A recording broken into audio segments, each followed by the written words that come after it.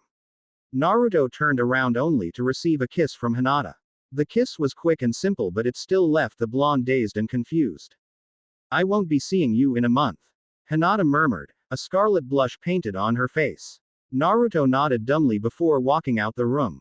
So how was your first kiss, champ?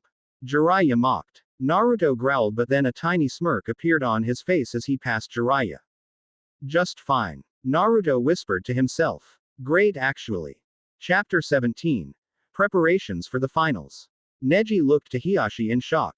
Hiashi-sama, I don't understand. Hinata was crippled in her fight with Gaara. The damage was so extensive, the only person capable of healing her now would be Tsunade of the Sannin. This has forced me to disown her for the good of the clan. Hiashi Hyuga had paused to compose himself. You regret it, don't you? Why? She was weak and useless. Why do you regret disowning her? She was an embarrassment to the clan. Neji stated. Hold your tongue, boy. Regardless of everything you stated, she is still my eldest daughter. I have never been proud of how I treated my family, even you, but looking into Hinata's face as I disowned her showed me how bad things have gotten. Hiashi said, his voice drowned in regret. When you turn of age, I will be named clan head in my place. Neji, I have failed as a clan head, but I ask you learn from my mistakes. What? Neji stammered. Yes, it has been decided by the council. While Hanabi shows impressive skill in the Juken style, she lacks the skills of a leader. You have impressed them. Even being a branch child, you are regarded as the prodigy of the clan. You drive to succeed is finally being rewarded. Hiashi stated. Next week the cage bird seal will be removed from your head and you will be adopted into the main branch. Neji nodded, unsure of how to respond. On reflex, Neji brought his hand to his forehead. Now to other matters. You will be studying under me for the next month in preparation for the Chunin exam finals. We start tomorrow at dawn, so meet me in the training hall after you eat. Be warned, you will be shown no mercy. This next month will be far worse than anything you've ever experienced. You are dismissed. Hiashi stated with a gesture to the door. Neji nodded before walking out of Hiashi's study. Shino, you have progressed immensely since your time in the academy. A tall Aburame stated as he and Shino stood inside a room that resembled the center of a beehive. Thank you, father. Shino replied. Your general chakra capacity has grown to a level in which you will be capable of holding 2 more hives, so for thus next month we will be working on your ability to control these new hives. Shino's father Shibi explained. Father, with the addition of these new hives I will hold 4 hives, that is the amount required to perform some of our more complex jutsu. Shino stated. True, but the nano insects have finally bred another hive. You will be receiving this hive, Shino. Shibi stated. Shino's eye widened slightly, but he recovered so fast that it was almost impossible to spot it. Using the nano hive would be an honor. Regrettably, I have to decline, father. Shino replied. To his surprise, Shibi nodded instead of show shock or disappointment. I suspected you would say that, but inform me on the reason for your choice. Shibi asked calmly. In the Chunin exams I will be fighting Konoha Shinobi until the last round if I make it that far. I wouldn't like to risk of releasing my freshly acquired nanos if I come across a situation where I'm being defeated. Shino explained. I see, well, perhaps we can perform the procedure some other time. Shibi suggested. Shino nodded, and at that moment 2 Aburame men walked into the room carrying 2 large tanks of bugs. This too troublesome. Shikamaru yelled as he avoided a volley of kunai. Your taijutsu and evasiveness need work, so until your father gets back, you and I will working on that. Shikamaru's mother Yoshino replied. Before Shikamaru could respond, Yoshino was behind him. Shikamaru turned around just in time to receive a punch to the face. Come on. I'm only a Chunin, honey. Yoshino taunted. Troublesome. Why do I need the weights? Shikamaru growled. They will help you in the long run. Yoshino replied. Shikamaru threw a jab at his mother, which Yoshino gracefully countered with a knee to Shikamaru's solar plexus. The boy genius doubled over but instantly regretted it when his movement allowed him to see Yoshino's other knee come straight into his face.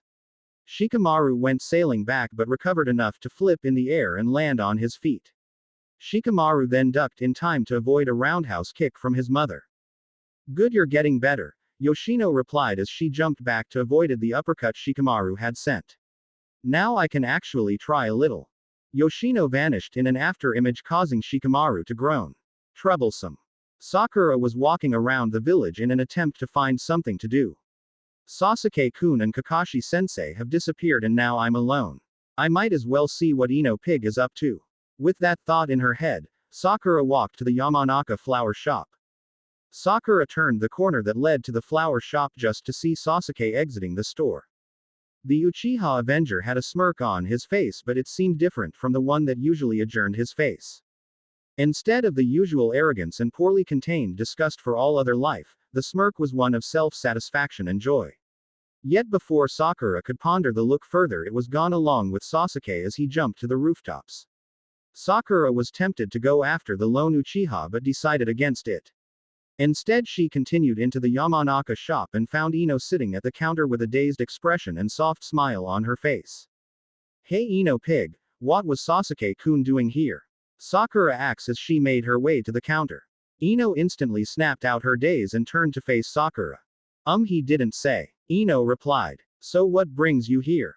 Sakura gave Ino a suspicious glance but then shrugged off her worries. Nothing really, I didn't have anything to, so I came to pay you a visit. Oh, I'm sorry but my dad wants to train me after I finish up my shift. I was about to close down until you showed up. Ino explained. Oh, it's okay, I might as well get home then. Sakura said as she turned around. Wait, you can join us if you want. He's just going to teach me a few poisons I can make today. I'm sure he wouldn't mind teaching you. Ino insisted. Nah, I really should be getting home, I don't want my parents to worry. Sakura replied. Sasuke, you will be fighting the Hyuga prodigy and rookie of the year just before you. He won't be a pushover, so I'm going to be working heavily on taijutsu. Kakashi instructed as he and Sasuke stood on a cliff edge. Why is this even necessary? With Sharingan that Hyuga won't even be able to lay a finger on me. Sasuke stated arrogantly. I heard about your little encounter with Guy's other student Lee. Did that not teach you anything? If your body isn't fast enough to react, it doesn't matter if your eyes see it. Kakashi lectured. Now it may be true Neji isn't as fast as Lee, but with Guy as his sensei, speed will be something you need to worry about. Whatever, how do you plan on increasing my speed in such a short amount of time? Your Sharingan will be a major part one need you to focus on when you fought Lee and then attempt to copy it. Kakashi stated. Sasuke nodded and activated his Sharingan. Tenten walked into the weapons shop with a smirk on her face. Tenten, is that you? A voice called from that back. Yeah, I'm here, Toran-san. Tenten called. Good, come in the back. Toran shouted. Tenten walked behind the counter and into the back room. Waiting for her there was a tall elderly man with red hair tied into a ponytail. The man was muscular but his muscles were lean like a runner. I heard you made it to the final round of Chunin exams. Toran stated. Tenten nodded. Then it's time I progress in your training. How so? Tenten barely able to contain the excitement in her voice. Toran grabbed a kunai that was laying on a table. He placed it so that Tenten could see it and then the kunai began to glow a faint red. The kunai began glowing brighter until the edges were white and the center was bright red. Elemental manipulation. I taught this to your father when he made it to the Chunin finals. I plan to do the same for you. Toran explained as the kunai cooled down. Now it's time to find out what element you are. Toran added, pulling a blank white card out his pocket. He handed it to Tenten, who instantly began channeling chakra into it. The paper glowed for a moment before igniting and turning to ash. Ah, fire, just like your father and I. The sign of a true shinobi of the land of fire. Toran said. He began to walk to a door that was in the back. Toran opened the door to reveal a backyard with a large tree standing in the center. Grab a leaf, we have much to do and in only a month. Toran said as they walked outside. Oi, you perverted bastard, you're wasting my time. You dragged me to this fucking waterfall, you had better have a good ass reason. Naruto growled. Jiraiya looked away from three women he was peeping on and smirked at Naruto. Of course, I'm going to be teaching something that will be invaluable to you in your future battles. Jiraiya said before biting his thumb hard enough to draw blood and slamming his palm to the ground. His immediate area was engulfed in smoke. When it cleared, Jiraiya was standing on top of a toad around the size of a large bull. Behold, the summoning jutsu. Really? You want me to summon frogs? Naruto asked with a hint of irritation his voice. I'm a toad, Gaki. The large toad yelled in indignation. Whatever. Like I was saying, how are fucking frogs? Naruto replied only to gasp when he felt a blade press against his throat. I tell you one more time, Gaki. I'm a toad. Make the mistake again and they won't be able to identify your body. The toad murmured into Naruto's ear. Naruto looked to see the toad beside him holding a katana to his neck. Oh. I can see where toads could be useful in battle, but they don't seem like the type of summon that would be suited toward me. Naruto replied. Alright, Gaki, I'll bite. Why not? Jiraiya asks. My fighting style is suited more toward speed and stealth, while toads would seem more like power fighters. Naruto replied.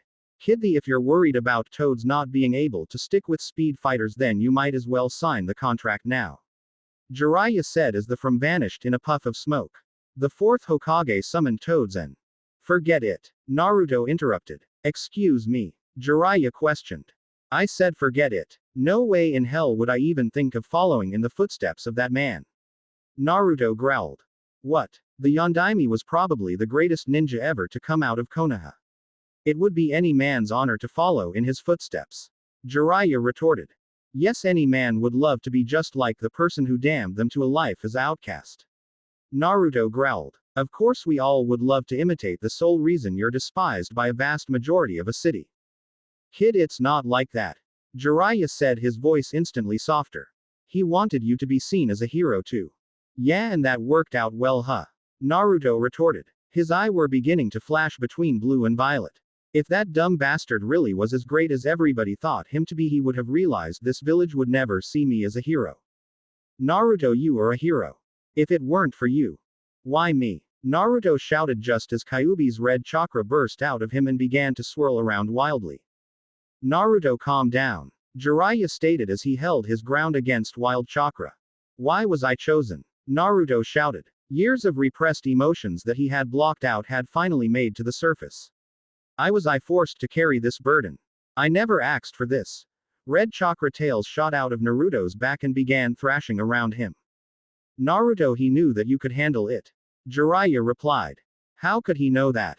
What made me any more special than any other baby in the village? Naruto roared. I guess it's time. The Yondaime knew his son could handle such a burden. Jiraiya answered calmly. Naruto froze and Kyuubi's chakra instantly seeped back into his body. What? Naruto stammered. Naruto, you wanted to know what made you so special.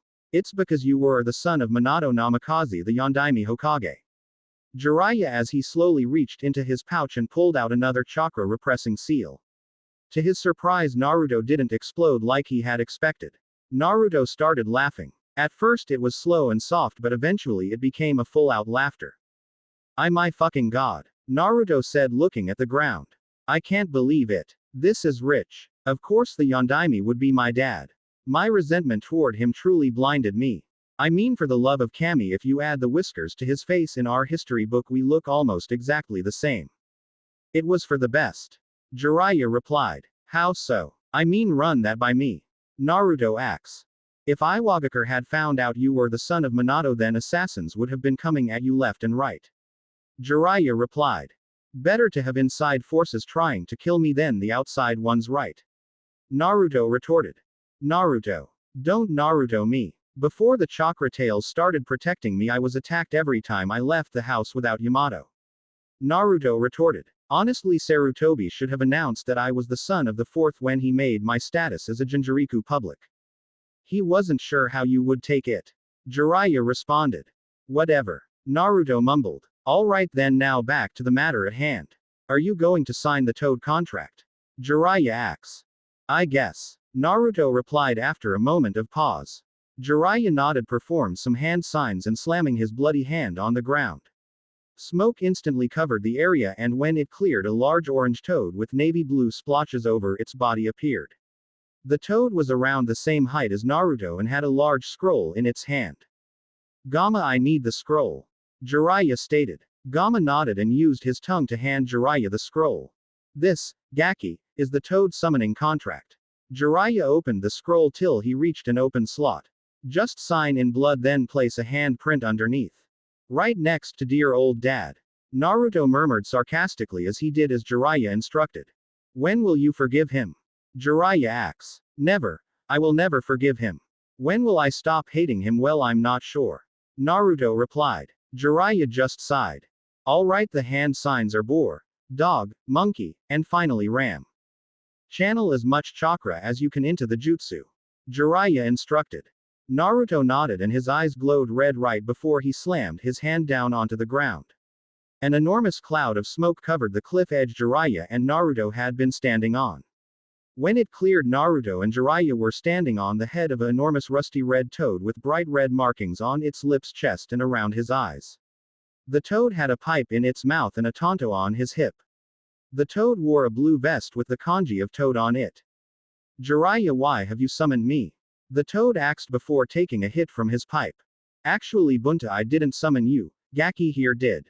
Jiraiya said, slapping Naruto on the back only for it to be blocked by a tail of chakra. Ha ha ha ha ha ha ha ha ha. Like some wet behind the ears genin could summon me. Ha ha ha, that's rich. Gamabunta replied. As that's so, Naruto asks, I could send you back to where you came without using the Kyuubi's chakra. Boy, are you insane. Nobody besides the Yondaime could pull off that task, and you're not even a chunin. Gamabunta retorted. Naruto jumped off the toad's head and got his trench knives out of their seal. Then you have nothing to worry about. Naruto challenged. Chapter 18. Preparations for the finals Part 2. As that's so, Naruto asks, I could send you back to where you came without using the Kyuubi's chakra. Boy, are you insane. Nobody besides the Yondaime could pull off that task, and you're not even a chunin. Gamabunta retorted. Naruto jumped off the toad's head and got his trench knives out of their seal. Then you have nothing to worry about. Naruto challenged. Naruto wove through hand signs before shouting, Fire style. Great fireball jutsu. Naruto spit a large ball of fire out at Gamabunta and then started though more hand signs. Wind style. Great breakthrough. Naruto pushed his hands forward and a tremendous gust of wind shot out them. When the blast of wind made contact with the fireball, the wind fed the fire, making the ball grow to the point it was almost half the size of Gamabunta. The toad boss was so stunned by the display he barely had time to put his hands up to block. Smoke engulfed the large toad's face. When it cleared, it showed an irate Gamabunta glaring daggers at Naruto. Yet the expression soon changed to that of amusement. Alright Gaki, you want to play with the big boys, so I'll humor you. Just don't blame me when you get hurt. Gamabunta replied. Naruto scowled and began more hand signs. Wind style. Drilling air bullet.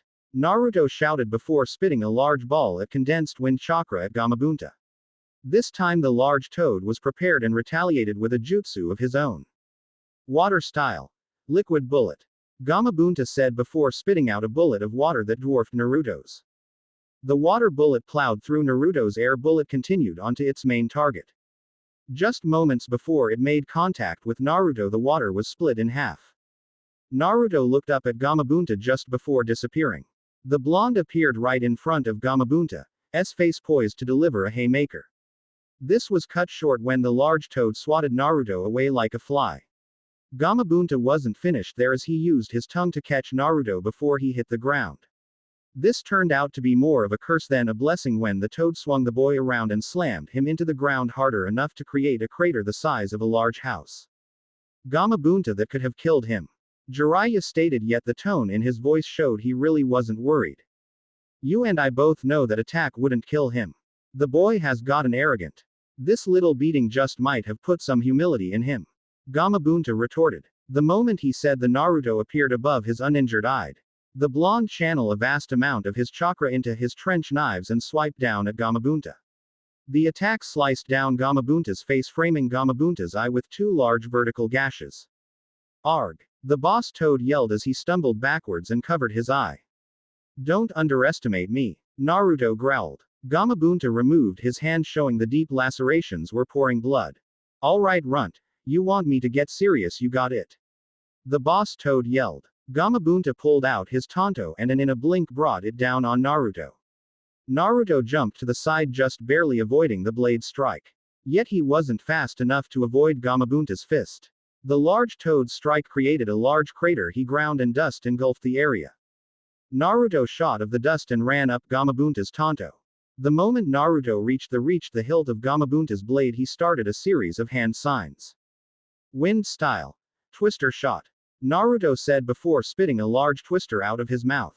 Gamabunta raised his arm to block but let out a grunt of pain when the twister began slicing into his arm. Wind style. Wind cutter. Naruto pushed his hand forward and a long blade of wind shot out and cut deeper into Gamabunta's arm. Gamabunta growled but smirked as he sensed another Naruto above him. Fool me once. Gamabunta murmured as he spun around and slapped Naruto out of the air. The strike knocked he blonde Jinchuriku out cold and his limp body tore through half an acre of trees before coming to a stop. Now that really could have killed him, Jiraiya said as he jumped off Gamabunta and went to collect his student. HMPH, that stupid Gaki. He cut my eye worse than his father. Gamabunta grumbled before disappearing in a giant cloud of smoke. Next day Naruto woke to rays of sunlight. The blonde attempted to sit up but instantly regretted it. His entire body felt like it had been shattered.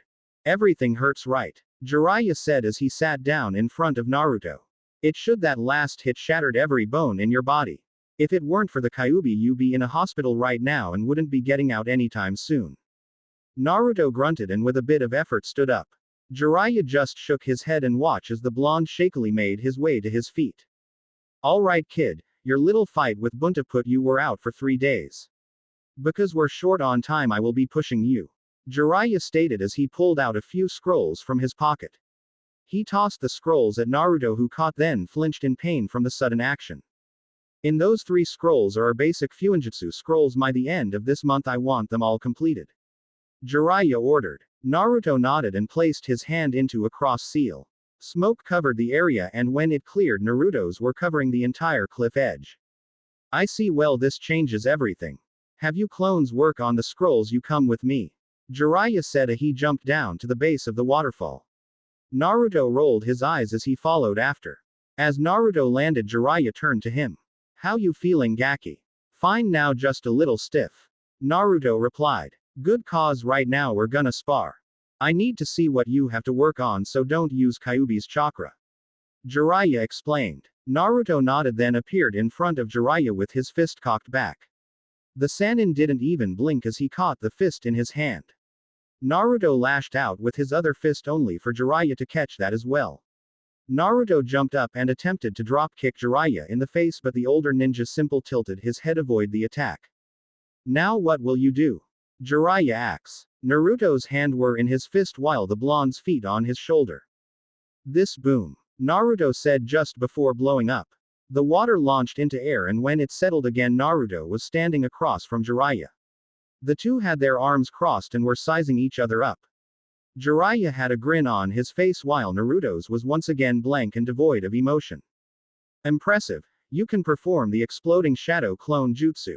Jiraiya praised. But happened, your entire demeanor just changed. You need an accurate measurement on my skills, so now I'm going to get serious. Naruto replied. Alright then, come at me with everything you got.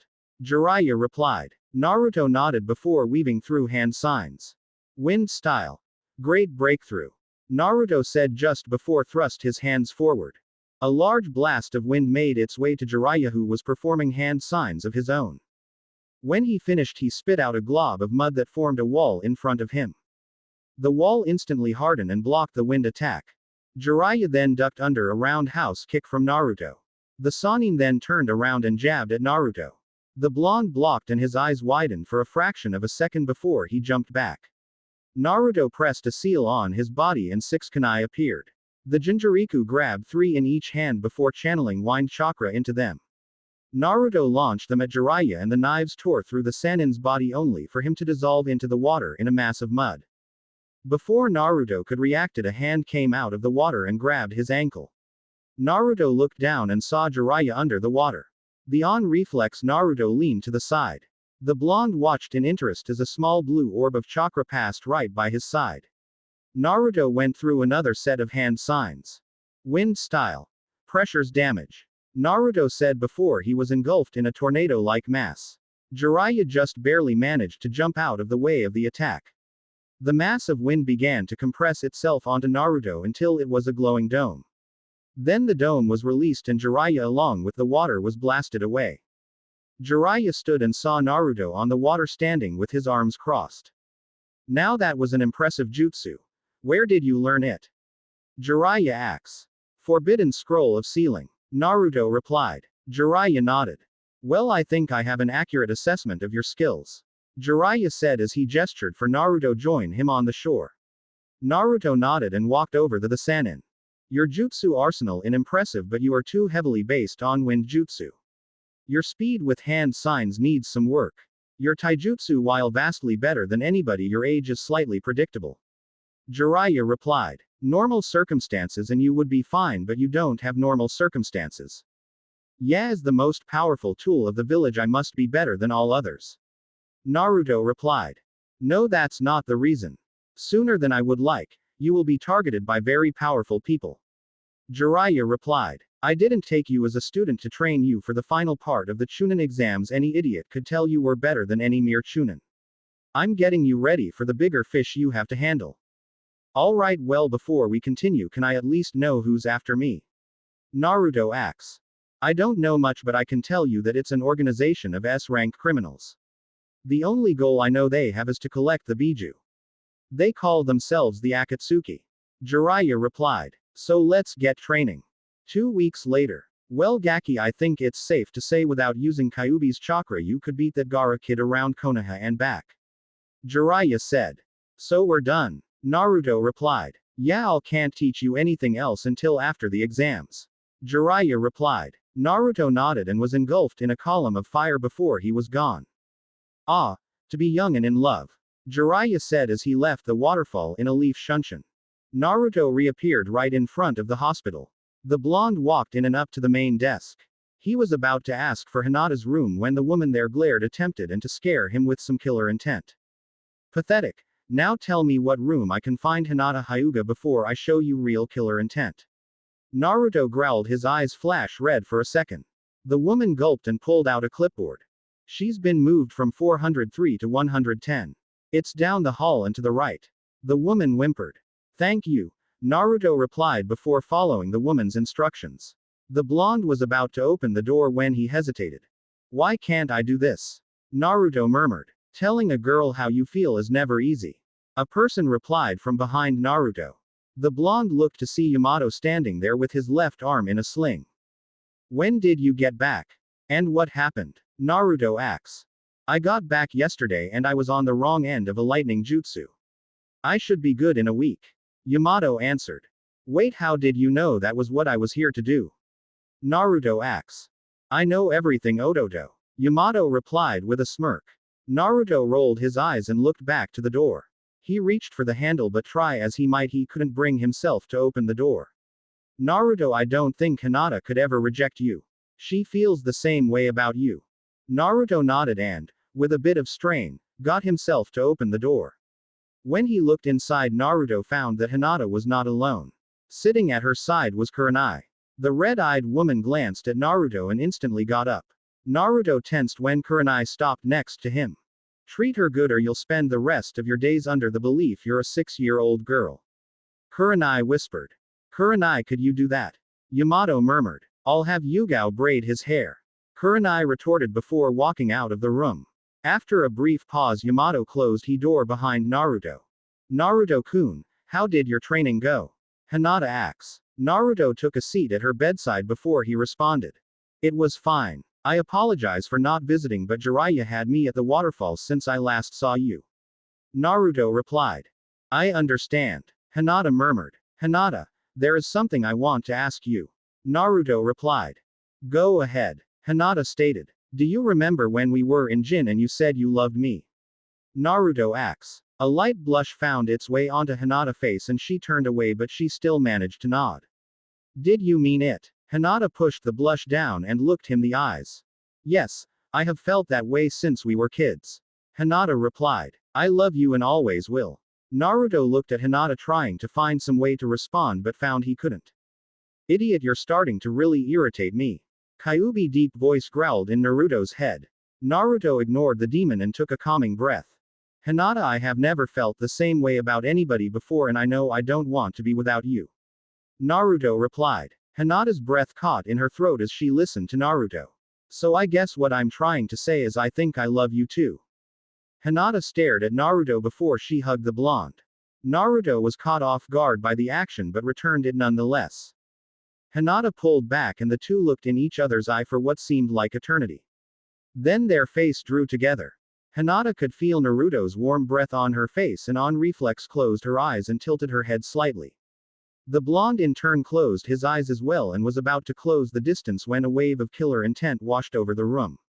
Hinata's eyes snapped open and the two turned to see Gaara stand in the doorway, sand pooling at his feet. It seems mother will taste the blood of two today.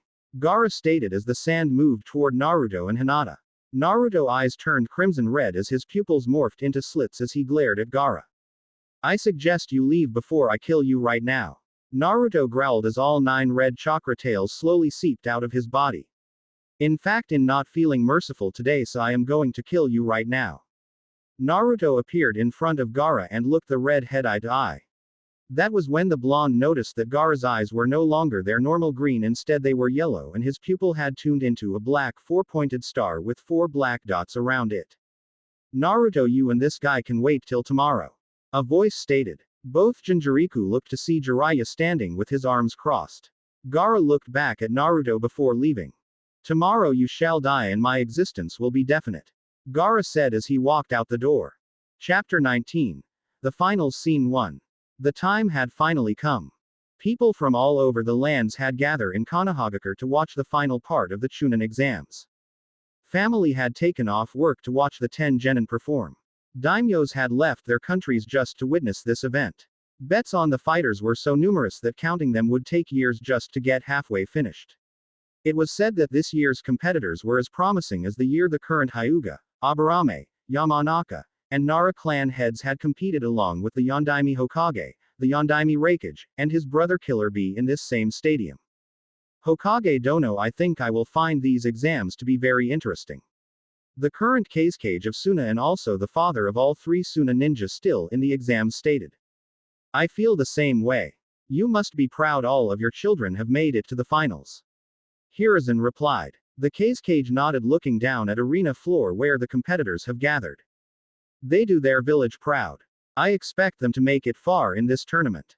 Especially Gaara. The Kazekage said. I wouldn't be too sure. Young Naruto-kun may be more than a match for Gaara.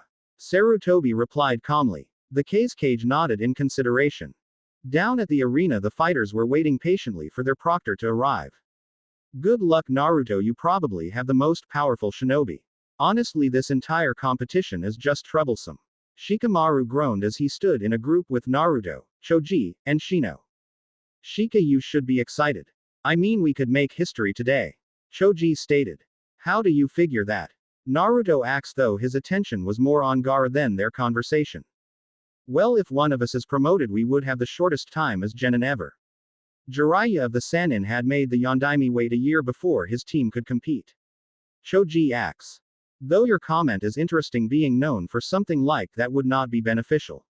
Shino retorted. Choji was about to reply but was stopped by Shikamaru. Choji, he's right. In our profession, sticking out is the last thing you want. Shikamaru explained. Choji pulled out a bag of chips and nodded as he began to eat. The rest of their conversation was nothing more than idle chit-chat. Alright, it's time to get this show on the road. Genma shouted as he appeared in the center of the arena. First up, Sasuke Uchiha and Neji Hyuga. Everybody else make your way to the fighter's box. With a curt nod, everybody but Neji and Sasuke made their way off the arena floor. The Hyuga prodigy and the last of the mighty Uchiha clan. The Kazekage said aloud. This fight might just show us which is really the greatest of the great dojutsu. Indeed. Hiruzen responded. Ladies and gentlemen, the first fight of the Chunin selection exams begins now. Sasuke Uchiha vs Neji Hyuga. Begin. Genma shouted before using Shunshin to exit the arena floor. The two fighters enter their stances as they begin to size each other up. Neither makes a noise as their stare down takes place. Finally, Sasuke is the one to break the silence. It seems this fight is being overrated. Some simple Hyuga branch member could never possibly beat an Uchiha elite. Sasuke stated, trying to rile Neji up. To his surprise, the Hyuga smirked and reached for his headband. You were mistaken when you said I'm just a simple branch member. Neji replied. In one swift motion, the Hyuga prodigy removed his headband to reveal that his forehead was not marred by the caged bird seal but as clean as a new piece of paper. I am no longer some branch member, I am the Hyuga heir. By the way, being the elite of one is not very impressive. Sasuke glared, and within an instant his Sharingan was active and he was charging Neji. The Hyuga remained calm as he activated his Byakugan and waited for Sasuke to come to him. Sasuke lashed out with punch to Neji's stomach, but the Hyuga sidestepped the fist. Hyuga attempted to counter the palm strike to the Sasuke's exposed side, but Sasuke brought his elbow down on Neji's wrist, making miss entirely. Sasuke then drops to the ground and sweeps Neji's feet from under him. Neji didn't miss a beat though, as he simply finishes the flip and lands on his feet in a crouched position. As Sasuke got up, Neji poked the Uchiha in the shoulder. Sasuke growls and kicked Neji in the face. Neji ducked under the strike and tapped Sasuke's leg in 3 different places. Sasuke jumped back and began to rub his leg to regain feeling. I'm not impressed. It seems fate has already decided a winner in this fight and it is me. Neji said as he drops into the Juken stance. Sasuke growled and began a series of hand signs. Fire style. Grand Fireball Jutsu. Sasuke shouted before exhaling a giant fireball. Sasuke watched in surprise as Neji began to spin. Kaden. Neji shouted as he was encased in a large dome of chakra. The fireball struck the dome and simply fizzled out. Neji stopped spinning and looked at the Sasuke with an arrogant smirk. I'm still not impressed, Neji said casually. Sasuke growled and charged Neji while going through hand signs. Fire-style Phoenix Flower Jutsu. Sasuke shouted, spitting multiple little fireballs at Neji. Neji dodged in between the fireballs and took off at Sasuke. Unnoticed by him when the mini fireballs fizzled out, they revealed shuriken with ninja wire tied to them. Sasuke flicked his wrist and the shuriken changed course and wrapped around the unsuspecting Neji. Neji gritted his teeth when the shuriken embedded themselves in his body. Fire style. Dragon Fire Jutsu. Sasuke said as he blew a flame along the wire. The flame reached Neji and he was engulfed by fire. Sasuke growled and ducked under a palm strike from Neji. The flames cleared and a burnt log was revealed. Sasuke turned to see Neji pulling shuriken out of H's body. It seems we're at a standstill. Sasuke called out to Neji. No, I just haven't taken you seriously. When I choose to, this fight will end. Neji said as he pulled out the last shuriken.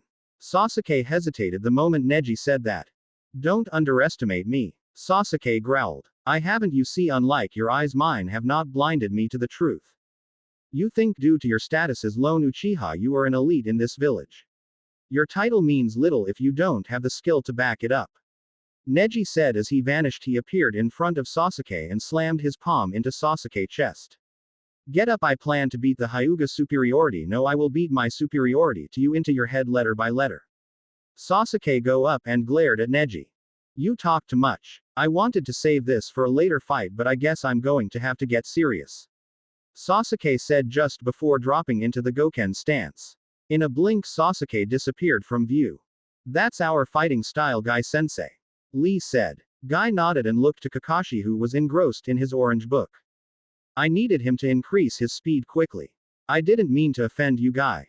I didn't teach him to use the gates though. Kakashi replied. Guy nodded but Lee didn't respond. It took me years to reach that level, yet Sasuke-san did the same thing in a month. Maybe hard work is simply not enough. Lee thought. To his surprise, Guy-sensei seemed to read his mind. My youthful student, you should never sell yourself short. Just because Sasuke-san has achieved some relative closeness to your speed doesn't mean his flames of youth burn as bright as yours. Guy stated. He's right, I think. Sasuke may be able to reach that speed, but because his body isn't naturally capable of doing that, he can only maintain it for around a few minutes at a time. Kakashi added. Neji rolled his eyes as he dropped into the Juken stance. If you really thought speed was going to help you, then you're sadly mistaken. Neji ducked down, avoiding a roundhouse kick from Sasuke, who had appeared in front of Neji. Neji didn't bother to counter as the Uchiha was gone in an instant. Neji turned around and jumped over an axe kick.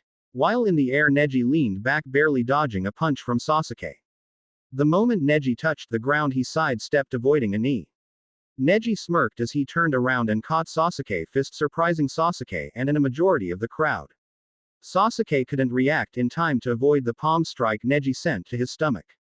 If my teammate couldn't beat me, and he's faster than you, I might add, what makes you could? Neji asked as he watched Sasuke get up. The Uchiha wiped a line of blood that had dribbled down his chin off before glaring at Neji. This ends now. Sasuke before jumping onto the wall behind him. The Uchiha sped through hand signs before putting his hand toward the wall he was standing on and bracing it with his other hand. Lightning began to crackle around his hand and the distinct sound of chirping birds resounded the arena. Kakashi, you taught him that, knowing he would be fighting another Konoha ninja. Guy yelled. To his surprise, Kakashi was putting away his book. Once that was done, Kakashi was about to rush the field. The duo were about to jump down to intercept Sasuke when somebody grabbed their arms. What are you doing? We have to stop this before somebody gets hurt. Kakashi said. If you didn't want somebody to get hurt, why did you teach him that jutsu? Guy growled. It was meant to be a last resort against Gaara. If he faced him, I forbid from using on the other competitors. Kakashi retorted. Yeah, because a kid is mentally unstable as the boy is going to listen to that. Anko said as she released Guy in Kakashi's arms. But it's too late now. If you hadn't have grabbed us, then we could have stopped them. Guy yelled, his frustration and fear for his student getting the better of him. Think about if you would have stopped Sasuke's attack, Neji would have been disqualified and he's been winning. Just have some faith in your student, Guy. Neji watched carefully as Sasuke began to charge him, leaving a trail of destruction in his wake. The moment Sasuke was off the wall, Neji began to spin. Kaden. Neji shouted as he was encased in a dome of chakra. Sasuke reached the dome and using all the momentum he had jabbed at it with his encased in lightning. Chidori. The two jutsu battled against each and the crowd watched with bated breath. Sasuke pushed harder and began channeling more chakra into the jutsu. The lightning around his fist intensified and the chirping became blaring. Neji's Kaden began to cave inward until the Hyuga added more chakra. Neji's rotation doubled in size and launched Sasuke back into a wall. It appears the ultimate defensive move remains unbeatable. The Kazekage said as he watched Sasuke pull himself out of the wall. Yes, the Kaden is one of the crown jewels of the Hyuga clan. Hiruzen replied. Uchiha, this fight ends now, you are in my field of divination. Neji said. He dropped into a new stance.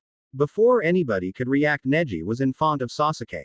8 trigrams 2 palms. Neji said, striking Sasuke. The Uchiha managed to dodge them. 4 palms, Sasuke only managed to dodge 2 strikes. 8 palms, Sasuke was only able to avoid 1. 16 palms, 32 palms, Sasuke was helpless as Neji landed strike after strike. 8 trigrams 64 palms, Neji shouted, ending the relentless assault with a palm strike to Sasuke's chest. Sasuke gasped in pain and his entire body was supported on Neji's arm. The Hyuga pulled his hand back and Sasuke fell ungracefully to the ground.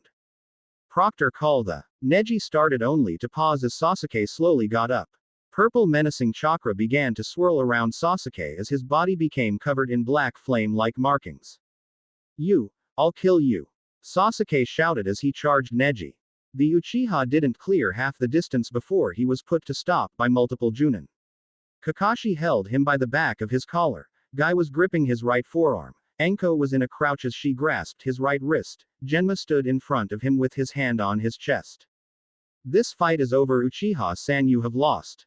Genma said calmly. Sasuke growled and the purple chakra began to swirl around wilder. Don't make us use force, Sasuke. Kakashi growled. Sasuke smirked. Bring it. Sasuke murmured before spinning out of the grasp of the Junin. Genma appeared behind Sasuke and lashed out with a punch, but Sasuke lazily tilted his head to the side, dodging the strike. Not giving the Junin time to recover, Sasuke hit him with a vicious elbow to the stomach. Genma doubled over in pain before Sasuke turned around and kicked him in the face. Sasuke in a flash extended both his hands out, catching Anko's shadow snakes and Guy's punch. Sasuke leaned to the side and kicked Guy away, then pulled Anko to him with her snakes. The moment Anko was in range, Sasuke kneed her back away while maintaining his hold on the snakes. Sasuke used the snakes to pull Anko back like a yo-yo and kneed her again. This time he released Anko and jumped back and avoiding an axe kick from Kakashi. The two stared each other down, Sharingans blazing until Sasuke gasped. Holding a kunai to his throat was Anko. Guy was holding Sasuke's right arm while Genma was holding his left. How? Sasuke asked, stunned. We're Junin, kid, you think some cheap power you got from Orochimaru would put you on our level? Genma said. Take a look for yourself. Sasuke glanced to his left and saw a puddle of mud was where Anko should have been. At his right the area Guy was supposed to be was only occupied by a log, and looking behind him there was no sign that Genma had even been there. Shadow clone. Genma stated. Sasuke was about retorted when a well-placed chop to his neck knocked him unconscious. Kakashi picked the boy up and sighed. I'll take him to the holding cells until Jiraiya-sama can put a stronger seal on him. Kakashi disappeared in a leaf shunshin while Guy and Anko headed back toward the spectator box. Will the next competitors please make their way to the arena floor? Genma shouted. Proctor, I forfeit. Kankuro called. His announcement was acknowledged with the shouts of displeasure from the crowd. Tenten growled and eyed Kankuro warily. It appears, are we fight now? Shino said before his body fell to the floor as bugs that immediately scattered. Troublesome. Shikamaru grumbled before heading to the stairs. Ladies and gentlemen, the second fight of the Chunin exams between Shino Aburame and Shikamaru Nara. Competitors, you may begin. Genma declared before he exited the arena. Shino instantly went on the offense, charging straight at Shikamaru. When Shino was a few meters away, he tapped a seal on his body, releasing his bow. Shikamaru jumped back, barely avoiding a swing from Shino. Shikamaru then pulled out two kunai. Troublesome, I guess a month with my mom weren't a waste. Shikamaru grumbled. Shikamaru then blocked a horizontal attack from Shino's bow. Shikamaru pushed the bow aside and attempted to get closer to Shino, but the Aburame used the bow momentum to turn it around and jabbed at Shikamaru with the other end. The strike landed and Shikamaru was launched back, but the moment he hit the ground, Shikamaru turned into a log. Shino glanced around the arena and spotted a shadow speeding toward him from a cluster of trees. The Aburame jumped back while simultaneously sent a swarm of insects toward the trees. Earth style. Earth and stone dragon jutsu. Shino murmured. The ground began to shake until a dragon of dirt rose out of the ground. The dragon spiraled into the air before jetting toward the trees. Moments before it made contact, Shikamaru jumped out of the trees to avoid it. Shikamaru, however, wasn't prepared for Shino to appear right by him, finishing a jutsu. Earth style. Earth flow river. Shino said. The ground underneath Shikamaru turned into a river of mud that swept the young genius away. Shino instantly continued another chain of hand signs. Earth style. Earth dragon bullet. Shino mumbled. A dragon's head rose out of the mud and began shooting high-speed bullets at the off-balanced Shikamaru. The bullets connected with Shikamaru and slammed him into the wall. Shikamaru then turned into a log and Shino tried to turn around only to find he couldn't. Shadow possession jutsu success. Shikamaru said from behind Shino. The young Aburame found his body was turning around on its own accord. Shikamaru forced Shino's body to meet him in the center of the ring. Well, it seems things are in your favor. Shino stated as Genma dropped down next to the two. Well, things aren't always what they look like, but you know that. Shikamaru replied. Shikamaru lifted his arm, making Shino do the same. Proctor, I forfeit, he has this match won. Shikamaru stated. Shikamaru released his shadow possession and seconds afterward a large swarm of insects crawled out of his pants legs and back to Shino. Winner Shino Aburame. Genma shouted. Chapter 20. The Finals Scene 2. Will Tamari and Choji Akamichi make their way down to the arena floor? Genma stated. Tamari opened her fan and jumped off the railing of the competitor's booth. The blonde Kunoichi sat on top of the fan and it acted like a glider, allowing Tamari to float down to the arena. Show off. Ino mumbled up in the spectators section. Hey Asuma-sensei, how do you think Choji will do? I'm not too sure, that girl relies a little too heavily on that fan of hers, so if Choji can separate it from her he might be able to win. Asuma replied before take a long drag from the cigarette in his mouth. Do you think he can do it? Sakura asked from her spot next to Ino. I'm not sure. Choji, like Ino and Shikamaru, spent this month training with their family. His skills are somewhat of a wild card. Asuma stated, taking another pull of his cancer stick. Before the conversation could continue, Genma's voice cut through the crowd. Let the third fight of the Chunin exams between Choji Akamichi and Tamari start now. Competitors, you may begin. Genma shouted before jumping off of the arena floor. Hey Fatso, I'm gonna end this quickly. Tamari stated, pulling her fan off her back. Yet before she could open the fan, Tamari was forced to jump back or be crushed in an enormous fist. The Suna Kunoichi looked to see Choji glaring at her. Tamari unconsciously shivered from the look because its eerie resemblance to Gaara's constant glare. The glare that promised death in the near future. I'm not fat. Choji growled. The plus-sized shinobi swung his fist at Tamari and in almost an instant the fist was 10 times its normal size. Tamari was stunned by the action and couldn't evade the blow entirely. Wow, I've never seen Choji like that before. Ino mumbled. Sakura. What happened to him? Sakura acts equally puzzled by Choji's transformed state. She called him fat. Everybody turned around to Shikamaru walking over to the with a few bandages wrapped on his body. I've called Choji fat before and I know he gets mad, but never like this. Sakura retorted. It's because Choji has enough self-control to prevent himself from harming a comrade, but this girl he doesn't know from a different village calls him fat, plus they're supposed to fight each other. Choji has no reason to hold back his temper. Shikamaru replied. Well, you're better than I thought you would be. Tamari replied as she evaded another swing from Choji's enlarged limbs. But to be honest, I hadn't expected much. Choji glared at her and swung at her with his enlarged limb. Tamari jumped over the enormous right arm almost lazily and yawned for added effect. Choji then followed up with a left hook, and Tamari, being in the air, was forced to block with her fan. Tamari gasped as the force of the blow not only caused her arms to go numb but launched her back into the wall behind her. A gasp of pain escaped Tamari's mouth as she impacted the wall. Seems Choji really improved over the month's break. Kakashi stated as he appeared next guy reading a copy of Ika Ika. Yeah, if you're not careful my genin will pass yours by. Asuma replied. Don't be so sure, Kakashi said as he gestured back down to the fight with his free hand. Down on the stadium floor, Choji reached into weapons pouch only to pause as Temari's body turned into sand and fell to the floor. The heavy-set shinobi scanned the area in search of his opponent, but despite his efforts he couldn't find Tamari. Wind style. Slashing tornado. Temari's voice shouted from above Choji. The husky ninja instantly enlarged his arms to block the attack. Choji grimaced when the chakra-laced tornado cut into his forearms. Choji grunted and snapped his arms apart, dispersing the tornado. Choji's eyes widened when he saw Tamari just above him with her large fan held back like a bat. Eat this, Tamari shouted before swinging her fan at Choji with all her strength. The husky Konoha ninja took the full force of the attack and went crashing head first into the arena wall behind him.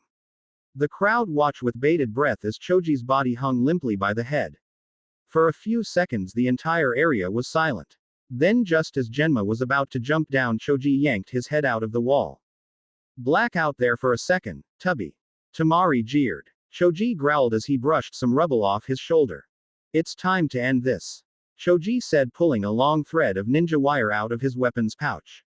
On the wire were multiple kunai tied to it and evenly spaced apart. Choji draped the wire around his body before starting a chain of hand signs. Expansion jutsu, Choji shouted, and his entire body tripled in size.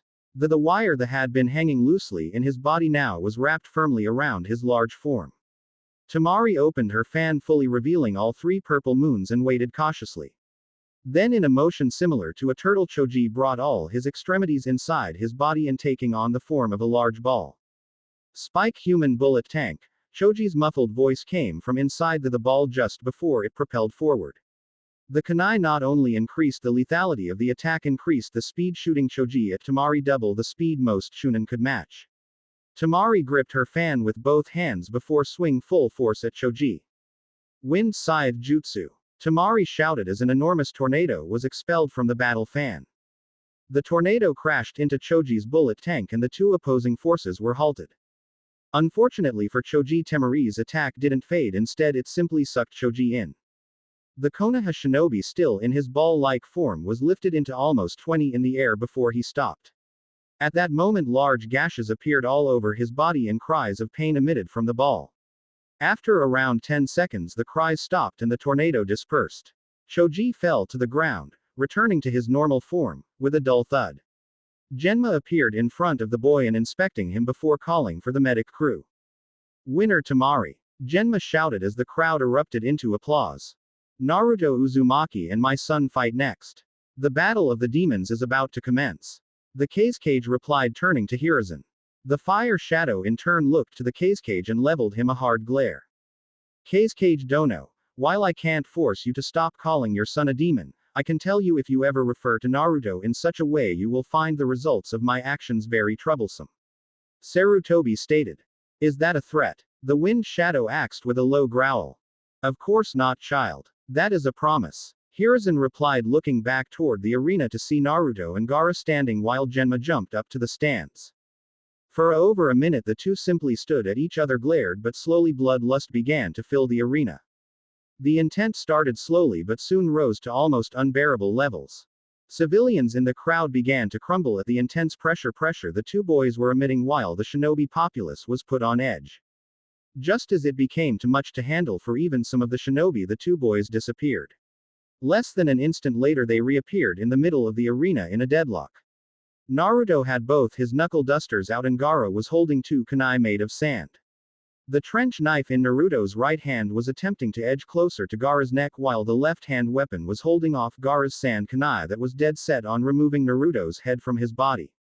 Mere seconds after the standstill had occurred, Naruto's chakra tails and Gaara's sand entered the battle.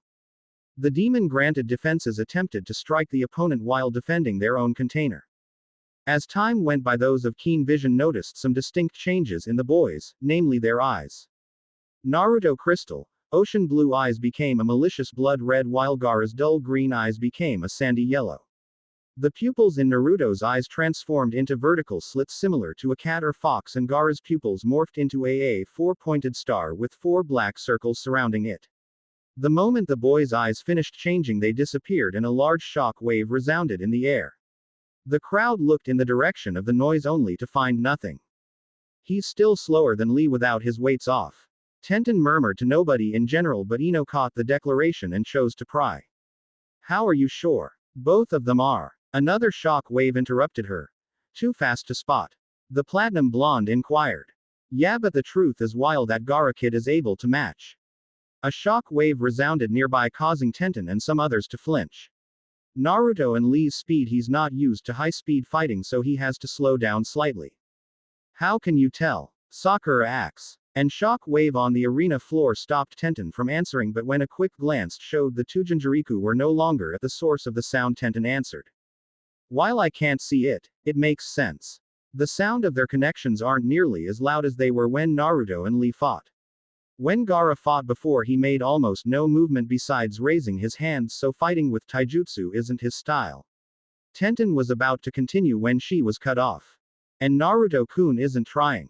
Hinata finished. "He's toying with Gaara-san." "Just how fast is Naruto?" Ino asks. "Naruto-kun is faster than Lee-san when Lee-san opens his first two gate. When Lee-san has opened up 4 gates and Naruto-kun has Kyuubi's chakra in his system, the two are even, and Lee-san is faster than Naruto-kun in the 5th gate until Naruto-kun uses his transparent Kyuubi cloak." Hinata explained, though even with her activated Byakugan eyes staring at the girls, it was obvious she wasn't focusing on them. "They're talking." Upon Hinata's words, Ino, Sakura, and Tenten returned their attention to the arena floor to see Naruto and Gaara were in another stalemate and talking this time. Naruto was attempting to slice Gaara's neck with his trench knives while Gaara was blocking with both kunai. Sand and crimson chakra was flying in every direction as the two boys conversed. That's when an insane laughter filled the arena. The laughter sent chills down many spectators' back. "Uzumaki, have you challenged me like no other shinobi? When I kill you, mother will definitely be satisfied." Gaara replied as he calmed down. "You're still as pathetic as before," Naruto stated. The blonde began to exert more force while adding wind and Kyuubi's chakra to his blades. With the added chakra, Naruto's trench knives cut through Gaara's sand kunai like butter before slicing his head off with minimal resistance. "Sand clone," Naruto murmured right before he ducked under a roundhouse kick from Gaara. The blonde ignored the sand spear aimed toward his temple and blocked a back fist from Gaara. The moment Gaara's strike was blocked, a tail of chakra destroyed the sand spear. Naruto then attempted an elbow which was blocked before following up by throwing a punch twice as fast. A crack echoed through the arena and Gaara was sent flying. Gaara got up and to the surprise of many of the spectators, spider web cracks appeared all over his right cheek. A sadistic smile found its way to Gaara's as he looked at Naruto. Then without warning, Gaara broke out into another insane laughter. If the sudden laughter affected Naruto, he didn't show it, for the blonde simply watched with apathy. As Gaara laughed, the cracks on his cheeks slowly began to heal until no evidence of the attack was present. "Uzumaki, no other shinobi has ever landed a hit on me yet. You not only did that, but you also have managed to endanger my life in each of our confrontations. There is no doubt now when I kill you, your blood will satisfy mother. In fact, mother is screaming for your blood right now," Gaara said. Suddenly the sand in Gaara's gourd shot out and latched onto his right arm. The sand engulfed his arm past his shoulder onto the right side of his face. The arm and portion of his face took up the form of the shukaku, and in a look of insanity manifested Gaara's face. "Now time for round 2. Gaara stated just before he disappeared. Naruto tensed and his chakra tails swayed protectively around his body. The crowd silenced as they waited for Gaara to reappear. They didn't have to wait long when Gaara appeared front of Naruto, his sand-encased arm inches from Naruto's chin. Naruto tilted his lean back, evading the brunt of the uppercut, but the glancing blow still managed to send the blonde reeling. Naruto's chakra tails attempted to impale Gaara, but he was gone before they made contact. Naruto reoriented himself, but it was all for nothing because an instant later Gaara buried his fist into Naruto's stomach. Naruto doubled over and hacked out a wad of blood onto Gaara's sand arm, and suddenly a spike of sand shot out of the arm and into Naruto's chest. Naruto chakra tails faded and the blonde slumped over. Gaara grinned until Naruto's body lost shape and fell to the ground in a puddle of blood. What? Gaara asked, confused by the sudden action. Before he had time to think on the matter anymore, a sandal connected with his chin, shooting him into the air. Gaara grunted in pain, but before he could try to regain balance in the air, a fist drilled him on the sand-free side of his face. Gaara went spiraling out of control, but seconds later a heel buried itself into his solar plexus. Gaara's vision blurred for a moment, and when it cleared, Gaara landed painfully on the arena floor. Yet before the Suna Jinjuriku could react, his head was punted and he went flying into an arena wall. Gaara's body crashed into the wall and continued to move until Gaara found himself buried 3 feet deep in concrete. Just as the red head began to recover, a fist connected with his chest, burying him deeper into the wall. Gaara looked to see Naruto on the arena floor, standing with his arms crossed. The blonde looked up to Gaara with a bored expression on his face. Blood clone came up with it over the month break. Naruto didn't divulge in any more info about the technique. Instead, he glanced at his trench knives and began channeling wind and Kyuubi's chakra into them. Red-tinted blades of wind extended out of the knuckle duster about 3 feet, and Naruto looked back at Gaara and was about to step forward when suddenly a sharp crack sounded through the arena. Looking back at his trench knives, Naruto growled when he saw the weapons were covered in cracks. An instant later, the knuckle dusters shattered like glass and fell to the ground. Foolish boy, did you really think those toys would be able to harness my chakra? Honestly, I'm surprised they lasted that long. Kyuubi's voice echoed in Naruto's head. What do you mean it was your idea to have me channel your chakra into those blades? Naruto retorted. I thought they would shatter the moment you did it, but apparently the owner of that weapons shop is an expert at his craft. Kyuubi replied.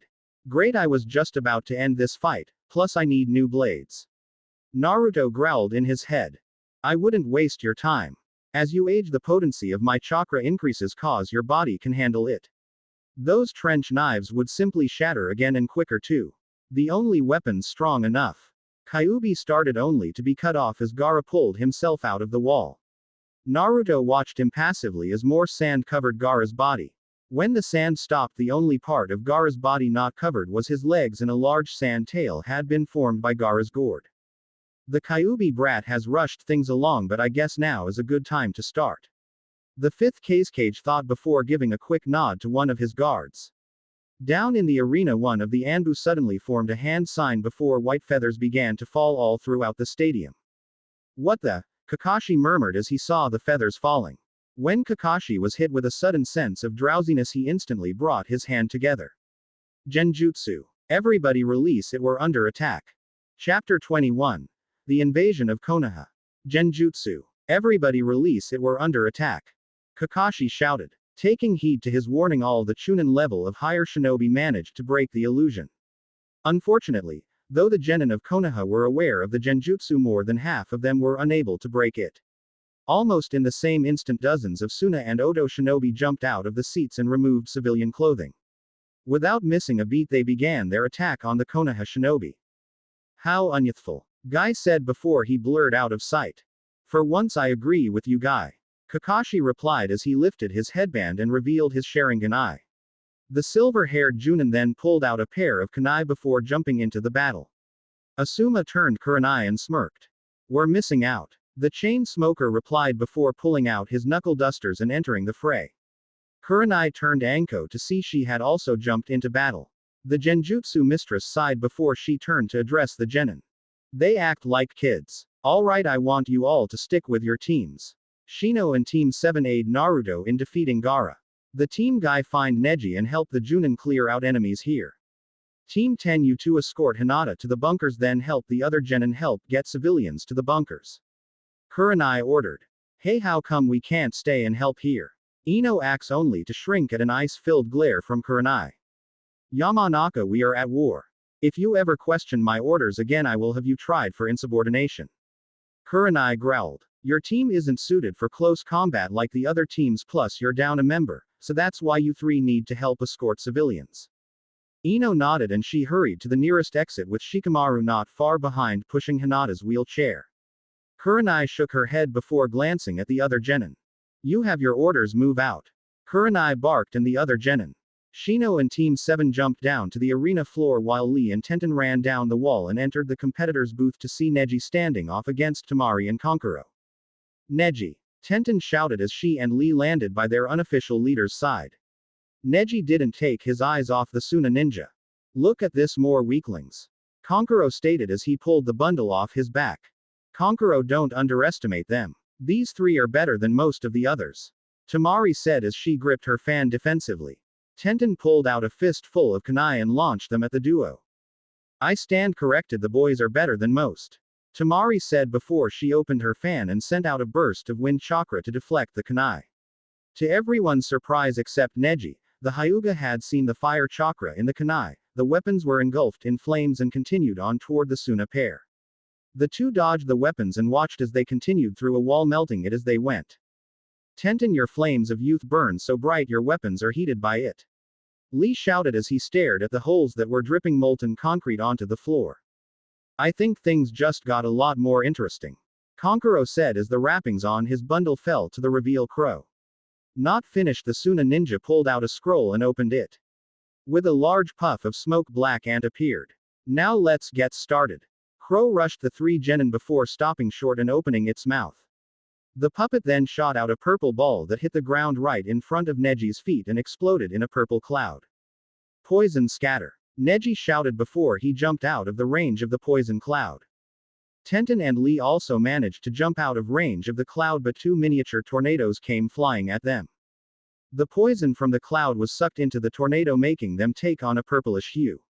Lee grunted before he kicked at the air. The kick was so strong it changed his course and Lee landed right in front of the tornado. Before he could be sucked in, the spandex wearer blurred out of sight. Tenten opted instead to sign in air. Moments before the tornado could impacted her, Tenten stopped and inhaled. Fire style. Great fireball jutsu. Tenten said before expelling a large fireball at the tornado. The fire jutsu connected with the tornado and the two attacks combined into an intense inferno. Temari growled as the large fire tornado made its way toward her, melting the floor and roof as it went. The blonde kunoichi dove out the way of the attack only to have to avoid a palm strike from Neji. Temari found no breathing room when suddenly multiple throwing projectiles laced with fire chakra prevented her from jumping out of the range of Neji Juken attacks. Kankuro wasn't finding going one-on-one with Lee any easier. The exuberant shinobi was able to avoid all of Crow's attacks and had even managed to slide around Black Ant to land a few hits on Kankuro himself. Damn it! Hold still! Kankuro shouted as multiple poison-coated senbon shot out of a launcher in Crow's hands. Lee dodged the projectiles before attempting to get to Kankuro only to be cut off by Black Ant. Lee jumped over the puppet and onto the ceiling. The taijutsu specialist was about launch himself at Kankuro, but before he could, a volley of poison-coated senbon needles cut him off. Lee jumped back and landed on the floor a few feet away from Kankuro and Black Ant. I guess I should get serious. Lee said, reaching for his weights. Before he could, the spandex-wearing shinobi was forced to jump back to avoid a poison bomb. The moment he landed, Lee tucked and rolled away from another wave of poison projectiles. Not on my watch. Kankuro growled as he manipulated Crow to continue the assault. Naruto growled as Gaara effortlessly evaded another strike. For the last few minutes Gaara had been dodging Naruto's strike like the blonde was nothing more than a mere child. Even when Naruto had managed a strike, Gaara's sand absorbed the blow seemingly with ease. Uzumaki, quit holding back, show me your true form. Gaara said as he caught a punch from Naruto. Gaara then pulled Naruto forward and attempted to slam his fist into the blonde's chest when one of Naruto's chakra tail blocked the sand-encased fist. Why would I use that when I could beat someone as weak as you without it? Naruto replied as he grabbed Gaara's arm that was holding his fist and, in a show of strength, threw the Jinchuriku into a wall. Gaara pulled himself out of the wall and laughed. Are you sure? Your attacks don't cause me any damage. How do you plan on beating me? Gaara asks. I'm going to rip that sand body off grain by grain. Naruto replied. The blonde flashed through a series of hand signs before stopping on dog. Wind style. Vacuum serial wave. Naruto said before blowing out multiple blades of wind at different angles by rapidly moving his head in different directions. Gaara made no move to block or evade the attack, and when the wind blades hit, sand flew everywhere. Naruto looked at the cloud waiting for it to clear when Gaara's voice rang out from the sand. My turn. Wind style. Sandstorm devastation. A sand-filled gust of wind shot out of the cloud straight for Naruto. Before the sand attack could make contact, multiple tails of chakra wrapped around the blonde, completely covering his body. The moment the attack ceased, the tails unfurled themselves and swayed behind Naruto lazily. Uzumaki, why do you continue to hold back? Neither one of us is using our full strength and I'm starting to get bored. Gaara said just before a foot barreled into his chest. The mini Shukaku didn't move an inch and he glanced up to see Kiba with his foot planted in his chest. Before Kiba could jump off Gaara, the Suna shinobi grabbed his ankle and threw him toward Naruto. The blonde sidestepped Kiba, causing the Inuzuka to continue into one of the trees in the arena. Seconds later, Shino and Sakura landed on the arena floor next to Naruto. The latter immediately went to her teammate's aid. What? Naruto asks. Suna and Oto have invaded. Kurenai ordered us to aid you. Shino explained, pointing to the stands. Naruto glanced up to see multiple shinobi battling in the stands. Naruto shrugged, turning back to Gaara. I don't the help head back up to the stands. Naruto replied. Idiot, you and that freak have been at a standstill since you two started fighting. With us here to back you up, we could overpower him quickly, then go back up to support the others. Kiba. Kiba is right, Naruto baka. Sakura retorted. Just then a hand of sand grabbed Sakura and slammed her into the wall behind her. As the arm retracted, the hand remained, keeping Sakura pinned. I dislike being ignored, Gaara stated coolly as another hand formed on the limb Gaara had used to attack Sakura. Kiba growled and charged Gaara, only to held back by Shino. Rushing in blindly will only result in you getting killed. The Aburame stated. Naruto's right, he doesn't need our help to defeat Gaara, we would only get in his way. You can't be serious, Kiba shouted. Before Shino could respond, he pushed Kiba to the side and jumped in the opposite direction to avoid Gaara's sand tail. You pest should listen to Uzumaki, go help your fellow shinobi. Don't worry, once I kill him I will come up to finish all of you as well. Gaara said when a giant hand of chakra shot out of the ground and grabbed him. Ignoring me will get you killed. Naruto said. One of his arm was pointed at the ground and Kyuubi's chakra was boring into the ground. Naruto's impassive face turned into a sadistic smirk. If memory serves me, you seem to enjoy slamming opponents into walls. Let me show you how it feels. Naruto then used the chakra arm to slam Gaara into multiple walls and trees in the arena. After a few cycles of the process, Naruto started to see sand come off with his attacks. The blonde continued until he finally heard Gaara shout in pain. There it is, Naruto stated before slamming Gaara into another wall. This time Naruto kept Gaara pinned to the wall and walk over to him. The Suna Jinchuriku's mini Shukaku form was falling off and part of Gaara's real face was visible, but at the same time the sand was reforming.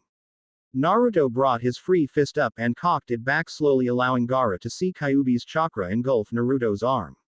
The blonde swung his fist at Gaara and the chakra around Naruto's fist exploded forward. Gaara cried out in pain as he was forced completely through the entire wall and into a buildings on the other side.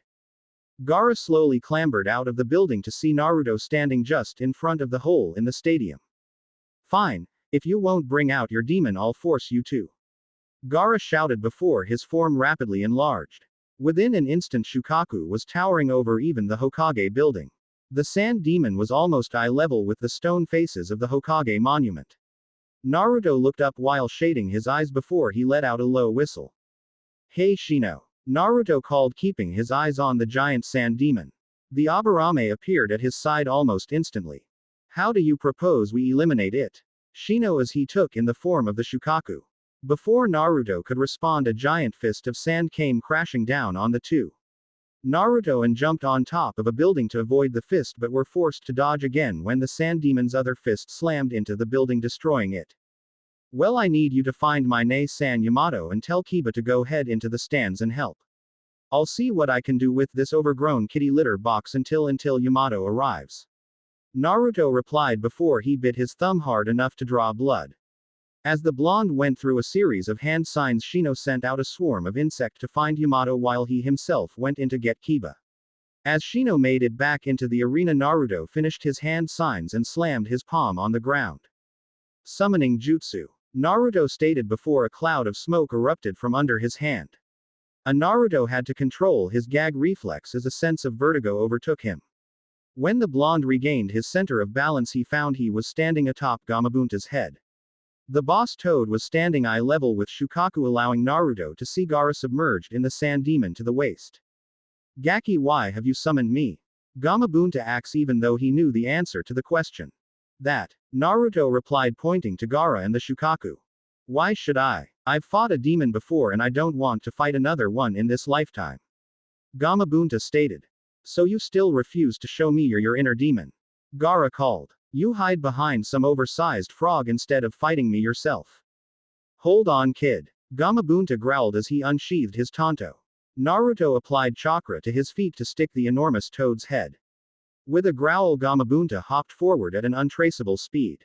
As the toad reached the sand demon, he stabbed his tanto into its arm. With a groan of exertion, he cut the arm off and continues on his forward path. Unfortunately, Gamabunta lost his sword and it crashed to the ground, destroying buildings it landed on. Gaki, do you have a plan? Gamabunta asks as he turned to face the sand demon. Before Naruto could reply, a cloud of smoke erupted by the village walls. Naruto and Gamabunta turned to see 3 giant snakes in the process of destroying the wall. Moment later, another cloud of smoke appeared and a giant toad covered in armor landed on one of the snakes and began battling the other 2. It's a fucking party. Naruto grumbled before redirecting his attention back to Gaara. Can you get me close? Not a problem. Gamabunta said and prepared to leap at the sand creature again when Gaara's voice rang out. Uzumaki, if you won't fight me with your demon, then I'll just have my demon destroy you. Ninja art. Feigning sleep jutsu. Gaara shouted, then his body slumped forward. The sand demon froze. An instant later, wild laughter exploded from the demon. Finally, I'm free, and look, my host has already found me a toy. Shukaku stated with glee. Getting you clothes might be harder now. Gamabunta stated, looking at the released demon with a little apprehension. Then without warning, Shukaku inhaled before drilling his fist in his stomach. Wind style. Drilling air bullet. The demon shouted as a compressed ball of wind shot at Gamabunta. The large toad leapt straight into the air to dodge the bullet.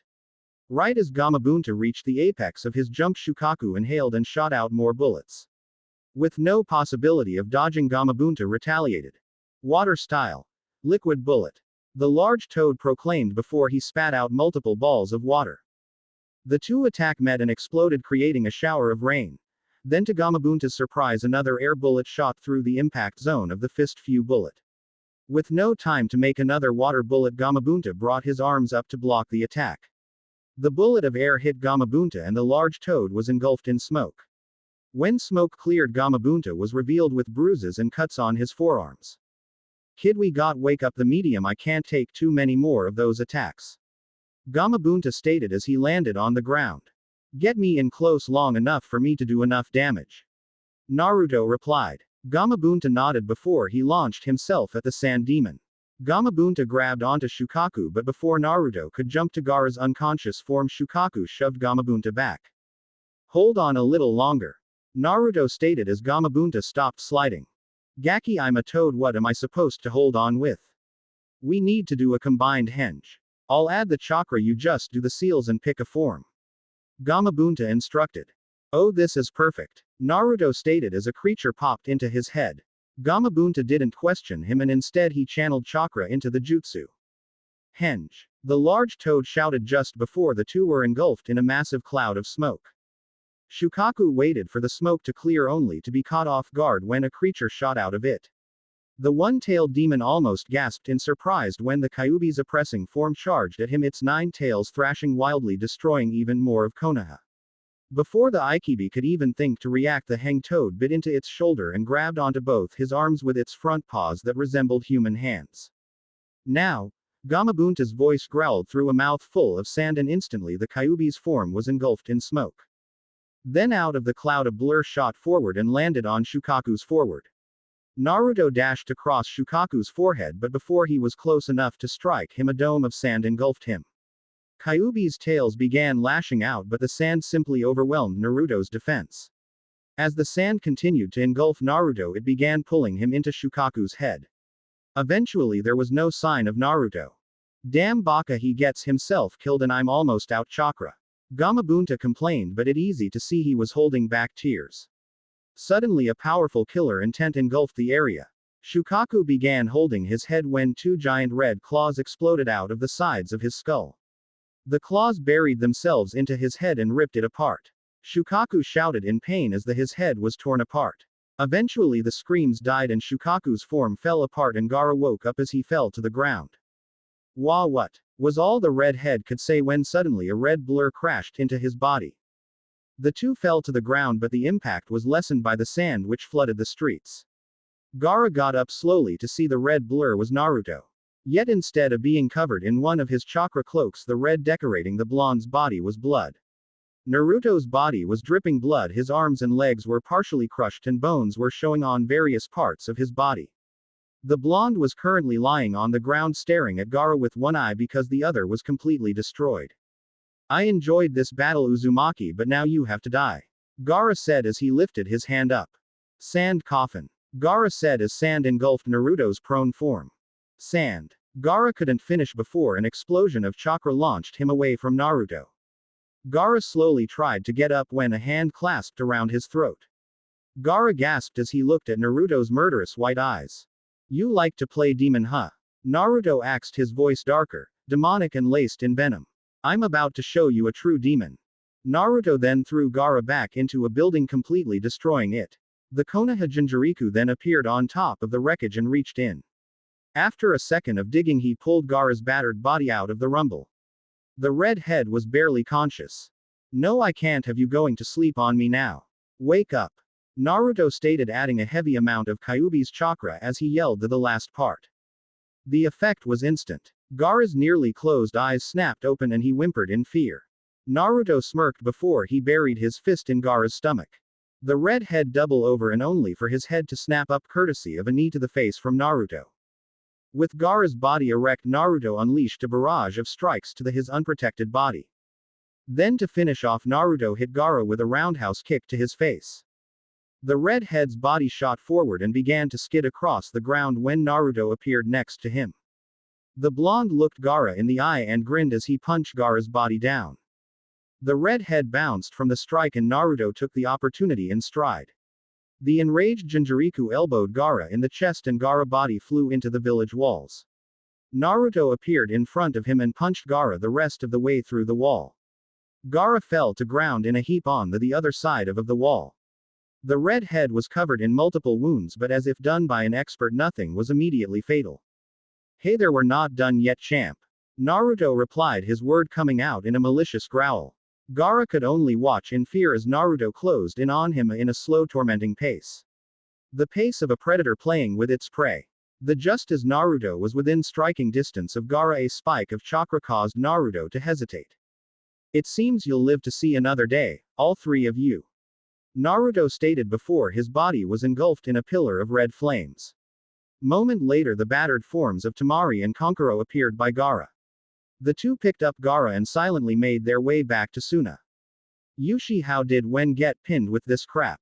A long-faced bald-headed man asked as he, a man with long brown hair and a bandana on his head. They were racing away from Konoha with Hinata bound and gagged on the long-haired man's shoulder. Mohiki, you should be honored. Once we return this Hyuga to Kumo, we'll be rewarded with mountains of money. Yushi replied as he and his partner continued on their way back to Kumo. Suddenly the two felt a powerful and evil chakra explode back in Konoha. Hurry, whatever is going on back there, we definitely don't want to be a part of it. Yushi stated as he began to pick up the pace. Fine, then you carry her. Mohiki stated as he stopped and dropped Hinata to the ground roughly. Hey, careful, we still need her to be in one piece when get there. Yushi stated. Besides, why would you want to mess up a pretty little thing like her? Hey, how about we have a little fun before we go on? Mohiki asks. Nah, we're still to close. Yushi replied. Come on just for a second. Mohiki replied, leering at Hinata's bound form. Fine, but I get first shot at her. Yushi replied as he walked up to Hinata. The Hyuga's eye widened, and then in an attempt to defend herself, Hinata hit Yushi with a wave of chakra. To her dismay, it only pushed him back a few feet. Ah, cute, trying to fight back. Yushi said as he reached for his belt buckle. Just as Yushi finished removing belt, immense killer intent flooded the area, aimed directly at the two Kumo ninja. I'm going to enjoy killing you too. A demonic voice echoed through the area. Yushi and Mohiki tried to trace the source, but the killer intent the two were being blasted with was making it hard for them to concentrate. Then Mohiki let out a shriek of pain.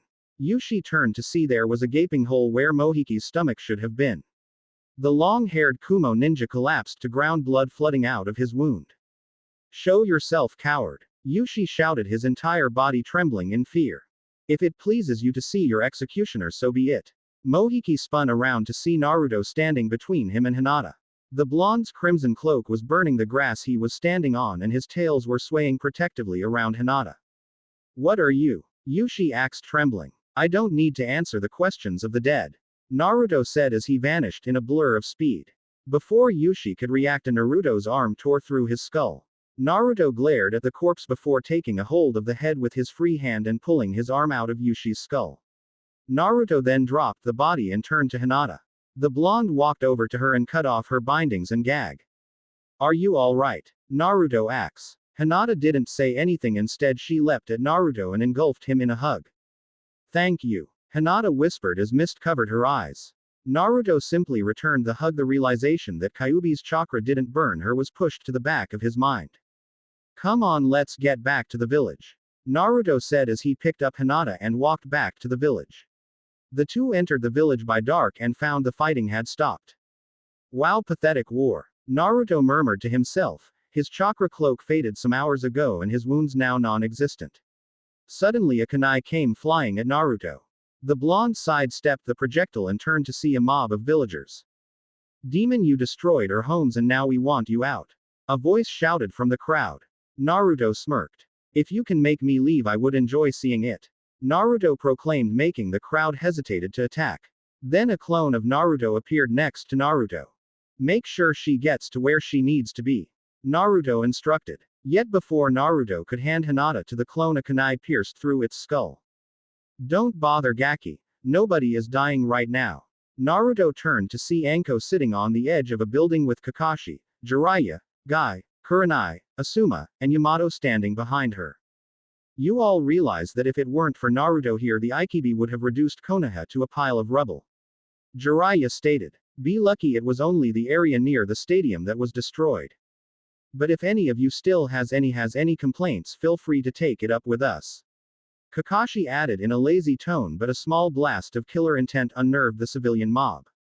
Before anybody replied, a tree jetted out of the ground and wrapped around one of the civilians. The man gasped in shock, struggled to free himself until he felt metal press against his throat. You should be careful where you toss these, somebody could get hurt. Yamato chided in an icy tone as he pressed the kunai the man had thrown just a little harder against the civilian's throat, drawing blood. The man's eye widened and he made no movement in fear of his neck be sliced open. Yamato stepped back and the tree released him and sunk into the ground. With that action, the villagers finally realized that none of the Junin had any intention of letting them attack the blonde Jinchuriku, so they fled the area. Within a few moments the crowd had dispersed and Jiraiya, Kurenai, Yamato, and Anko landed in front of Naruto and Hinata. The other Junin leaving to take care of other business. I didn't need you stopping them. Naruto stated as the Junin's eye set on him. We know, but we just finished a war with minimal fatalities and you killing a large group of civilians would have killed that statistic. Anko replied. Besides, you just destroyed a sand demon and killed 2 Kumo Junin. You deserve a break. Yamato added. Speaking of which, why didn't you ever show up to help me defeat Shukaku? Naruto asked his elder brother. I did, but you seemed to have things under control, so I went back to aiding our comrades around the village. Yamato explained with a bored tone. Naruto rolled his eyes but didn't expand on the subject. After that the small group stood in silence. Nobody know how to breach the next topic when Hinata gasped. Oh my god. Shikamaru and Ino. The girl cried out only for Yamato to place a hand in front of her in a gesture to calm her down. I found them and took them to a hospital. They should be fine. Nothing looked fatal. The wood user informed and Hinata visibly relaxed. Another silence ensued, but this time it was broken by the Toad Sage. Alright, I'm not going to pussyfoot around it. Naruto, the council is pissed. While true you did prevent Gaara from destroying most of the village, you technically were the one who knocked him into the village in the first place. The air moving for your banishment. Jiraiya stated, visibly irritated. So what is this, your final goodbyes? Naruto asks. The Junin held back their reflex to flinch at the blonde's emotionless tone. Naruto glanced down at Hinata when he felt her grip on him tighten, but Jiraiya cut him off before he could say something to her. No, Sarutobi-sensei died fight Orochimaru, so without a Hokage no action against a ninja can be ruled. Jiraiya explained. That's why this was brought to your attention so soon. You and I are going on a mission to retrieve the next Hokage, my former teammate and a fellow Sannin Tsunade. Why do I need to go? Naruto asks. Well, 2 reasons. While you're gone the council will have time to cool off and maybe drop the motion to banish you, and secondly I have some things to teach you. Jiraiya explained, trying to gauge Naruto's reaction. Honestly I don't think it will work. Naruto replied. How do you figure? Anko asks. Well, the council won't cool off, they'll only forget if we're gone long enough. The moment I get back they'll remember and apply the motion again. As for training me, I don't particularly like the fact you want me to know my dad's jutsu and moves. Naruto stated, spitting out the word dad like it was poison. Squirt your emotions. For your father aside, you have to realize he was a pretty strong shinobi with very powered jutsu at his arsenal. Yamato reasoned, and Naruto simply rolled his eyes. Plus Tsunade is revered as the most powerful medical nin in the world. She could heal Hinata and allow her to continue her career as a shinobi. Kurenai added. The red-eyed women smirked as the statement visible sunk into Naruto's before his emotionless posture reformed. Alright, I'll go. Naruto stated calmly. Chapter 22. The Search for Tsunade. So where is this old broad anyway? Naruto asks. The blonde shinobi and his white-haired mentor Jiraiya were currently walking down a dusty road.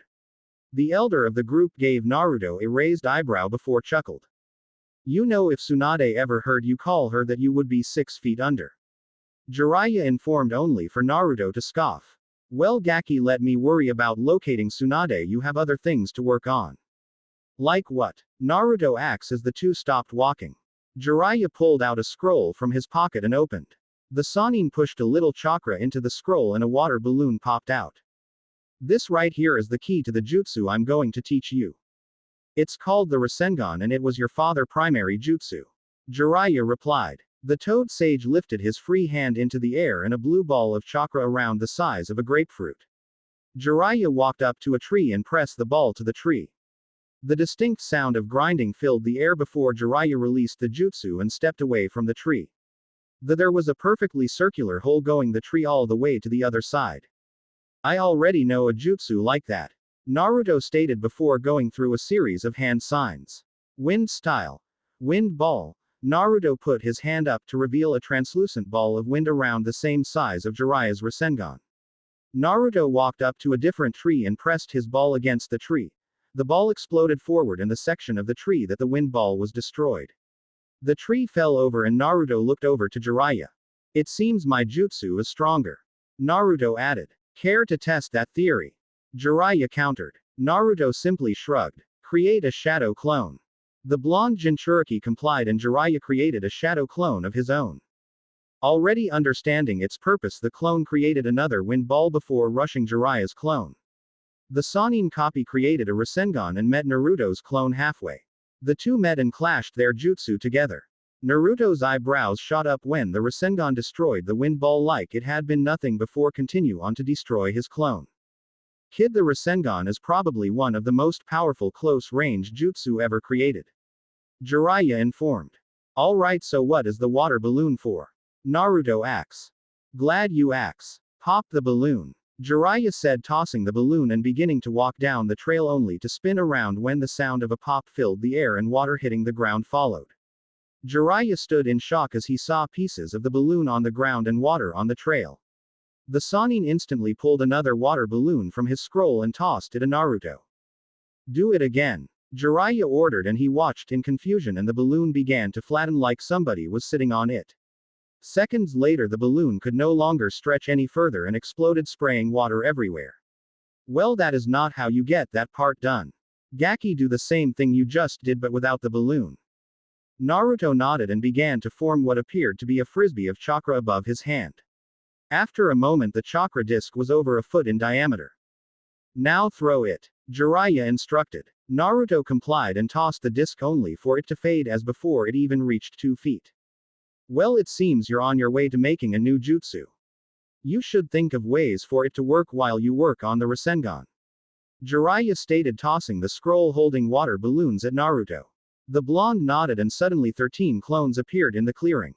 Naruto gave 11 of his clones balloons while the final 2 nodded and took off into the forest. Where are those 2 going? Jiraiya asked as the other clones began taking on multiple transformations. They're picking up a lost and forgotten yet perfectly usable toy for me, Naruto said before turning to the clones. Alright, half of you work on figuring this out with the left hand while me and the other half will do the right. After the blonde received a chorus of affirmatives, he and his small band of clones marched forward with Jiraiya following behind with a smirk on his face. So kid, what are you and your merry band supposed to be, because one old man and 12 children tends to draw quite a bit of attention?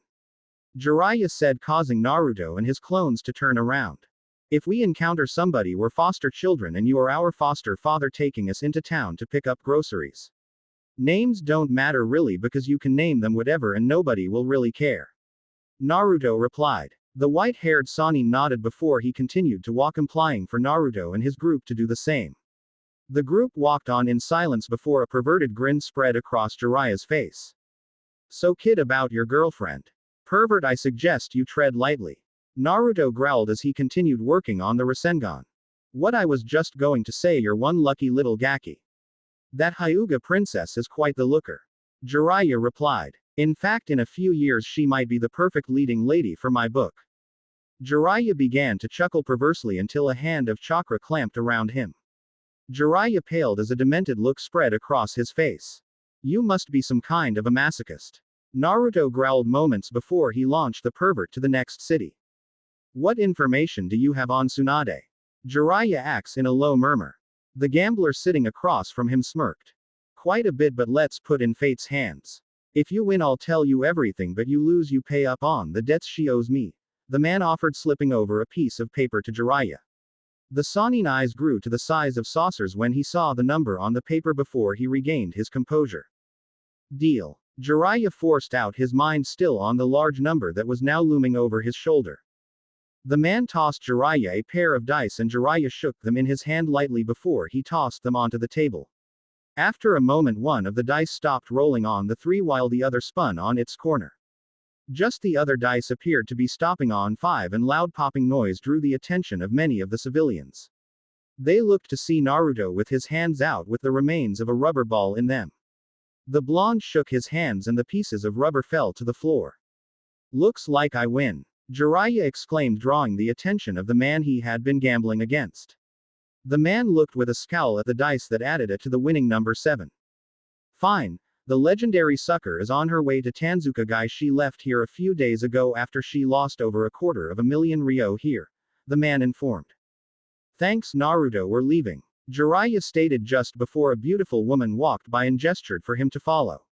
The perverted sage instantly was lost in his own world and took off after the woman with little hesitation. Naruto rolled his eyes before he used his fire shunshin to return to his hotel room. Stupid pervert, how that man was bestowed the title of Sannin I'll never know, Naruto grumbled as he began packing his stuff, only to be paused due to a knock on the door. Naruto instantly tensed and pulled out a pair kunai. A clone appeared in front of the door and opened it, only to be destroyed by what appeared to be a large sword wrapped in bandages.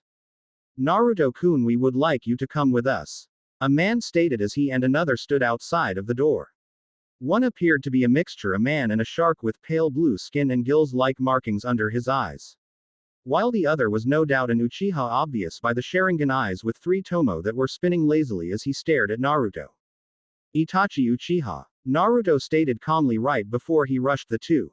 Naruto was right outside of striking distance when he was engulfed in flames. When the fire cleared, the blonde Jinchuriki was nowhere to be seen. Smart kid. The shark man murmured. Itachi simply nodded before he used Shunshin to transport himself and the blue-skinned man. Naruto running is futile, just come with us so nobody gets hurt. If he resist Kisame, incapacitate him. Itachi stated calmly as he and Kisame stood on top of the roof of the hotel across from Naruto. The blonde just shrugged before he rolled his eyes as killer intent filled the roof. It's been a long time, Sasuke-kun. Itachi stated calmly, not bothering to turn around. Hey Itachi, he looks like you. Kisame said. He turned to look at Sasuke, who was glaring daggers at Itachi. Brother, I've done what you said. I lived my life hating you, striving purely to kill you. Now today you will die and pay for the crimes you committed against our clan. Sasuke growled before lightning began to crackle around his hand. Itachi didn't turn to face Sasuke, he simply sighed. Foolish little brother, you're still not strong enough. Itachi droned. Sasuke growled as and charged Itachi, dragging his Chidori along the ground, destroying the floor as he went. Sasuke let out a feral roar as he stabbed his Chidori through Itachi's chest. That's it Itachi, you've let your skills slip. Sasuke said as he forcefully ripped his arm out of Itachi's back only for it to disperse into a flock of crows.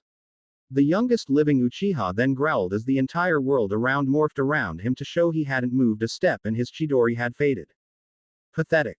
Naruto stated as Sasuke refocused on the trio that was still standing in the same spots as before. Just as Sasuke took a step forward, Itachi appeared in front of him and kneed him in the stomach. Sasuke doubled over and Itachi grabbed him by his throat and lifted him to eye level. Your hate isn't strong enough. Let me remind you why you need to despise me. Itachi stated as his Sharingan eye transformed. Seconds later, Sasuke began screaming incoherently and then he passed out. Itachi dropped his brother on the ground before turning to Kisame, who had his sword locked with the forearm protectors of a large toad. Kisame, we're leaving. Itachi stated. Kisame jumped back and the two jumped off into the forest nearby. Jiraiya was about to charge after him when Naruto stopped him. You can't take those two by yourself, and I'm not strong enough to pose a big enough threat in that battle. Naruto explained. The blonde gestured to Sasuke. Wasn't he in the prisoner ward of the hospital? Jiraiya looked to Sasuke. Yeah, but I placed a stronger seal over his curse mark so they released him. Technically the boy is on suspension for attacking multiple commanding officers, but knowing the civilian council, he'll be back on active duty before he even finds out he was on suspension. Naruto rolled his eyes when a green blur came flying at him and Jiraiya. Just as the blur was about to impact the two, a tail of chakra shot out and blocked the attacker. With his motion completely stopped, Guy flipped back onto his feet and dropped into a fighting stance before relaxing when he saw who he was standing across. Jiraiya-sama, where did the Uchiha and his partner go? Guy asks. They're gone, Guy, but I need you to get this boy to the hospital back in Konoha right now. The Sannin ordered. Guy nodded and picked up Sasuke before he dashed back to Konoha. Hey, what happened to that girl you were with? Naruto asks. Well, I think we should get a move on. Jiraiya stated as he rushed down into the hotel to pick up his stuff. Ero Sennin. Naruto murmured as he followed after in a more casual manner. After a few minutes to pack up their stuff and check out, Naruto and Jiraiya were back on the road. So Jiraiya, what is the last step to the Rasengan? Naruto as they exited the last of the city limits. Well, the first step is spin, the second is power, now the final step is control. Jiraiya then tossed a scroll at Naruto. The blonde caught it and opened it. After channeling a bit of chakra into the scroll, a balloon popped out. When you can maintain the Rasengan for over 5 minutes without popping the balloon, you have mastered the technique. Jiraiya instructed. So much how longer before we find Tsunade? Naruto asked just as the balloon in his hand popped. The blonde got out another one while grumbling incoherent curses under his breath. If my source wasn't lying, then we're probably going to catch her in this next city. Jiraiya replied. The white-haired man glanced at his young ward and sighed. Naruto, I. Save it, Jiraiya. I for one could care less about being banished. If they kick me out of the village, there are few things in that shithole that I'll miss. Naruto cut in. The Sannin was about to continue the discussion, but they had reached the top of a hill, allowing them to see a large town at the base of a valley. Yet the reason the sage had stopped was due to a loud explosion followed by a small cloud of dust rising from the castle that was situated in the back of the town. Well, it looks like we're late for the party. Jiraiya exclaimed with a smirk. Think you can keep up, brat? I'm already halfway there. Naruto replied before he burst into a cloud of smoke. Kids. Jiraiya murmured before taking after his young ward. The war veteran eventually found Naruto in the middle of a stare down with two women both appearing to be in their 20s. The younger brunette was holding Senbon needles in one hand while cradling a small pig in her other arm. Behind her was a slightly older blonde, her arms crossed under her impressive assets. Naruto stood with his arms crossed and two of his chakra tails swaying behind him lazily. Brat, I lose sight of you for less than 5 minutes and you pick a fight with the two people we're looking for. Jiraiya chided as he landed Naruto and the two women. Tsunade. Shizune, it's been a while. Jiraiya, what the hell do you want and why are you and this brat looking for me? The blonde asked as brunette relaxed and stored her Senbon away. Why do we talk over some drinks? Jiraiya asked, smirking as a glint appeared in Tsunade's eyes. So why are you and this Gaki looking for me? Tsunade asked before taking a sip of sake from her cup. The quartet was now situated in a booth at a bar Tsunade had led them to. Jiraiya, who was seated across from his fellow Sannin, smirked. What can a man visit his old friend with his apprentice? Jiraiya asks. Today is just full of reunions. Tsunade grumbled. Jiraiya's face instantly darkened, but as quickly as it came it was replaced by a look of seriousness. Tsunade, it's time to come back. Jiraiya stated. The council has decided you are to be the next Hokage. Like hell. To be Hokage is a fool's job. That title is a death sentence and only idiots would want it. The medical expert snarled only to hear Naruto scoff. You got something to say, brat? No, I just find it amusing to watch as the kettle calls the pot black. Naruto replied in an airy tone. What are trying to say?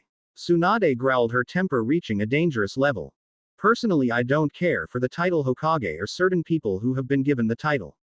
Naruto stated. Jiraiya flinched slightly, knowing exactly who that jab was directed at and saddened by the blonde's hatred to his own father. But it seems odd to me that foolish old woman wallowing in her own misery while trying to hide behind a genjutsu and alcohol believes she has any right to pass judgment.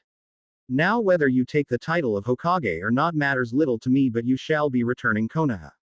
Even if I have to drag you there by those pretty little ponytails. Tsunade, he just wants you to heal his girlfriend, don't do anything irrational. Jiraiya added, trying to calm the blonde Sannin down. Brat, I think it's about time somebody put you in your place.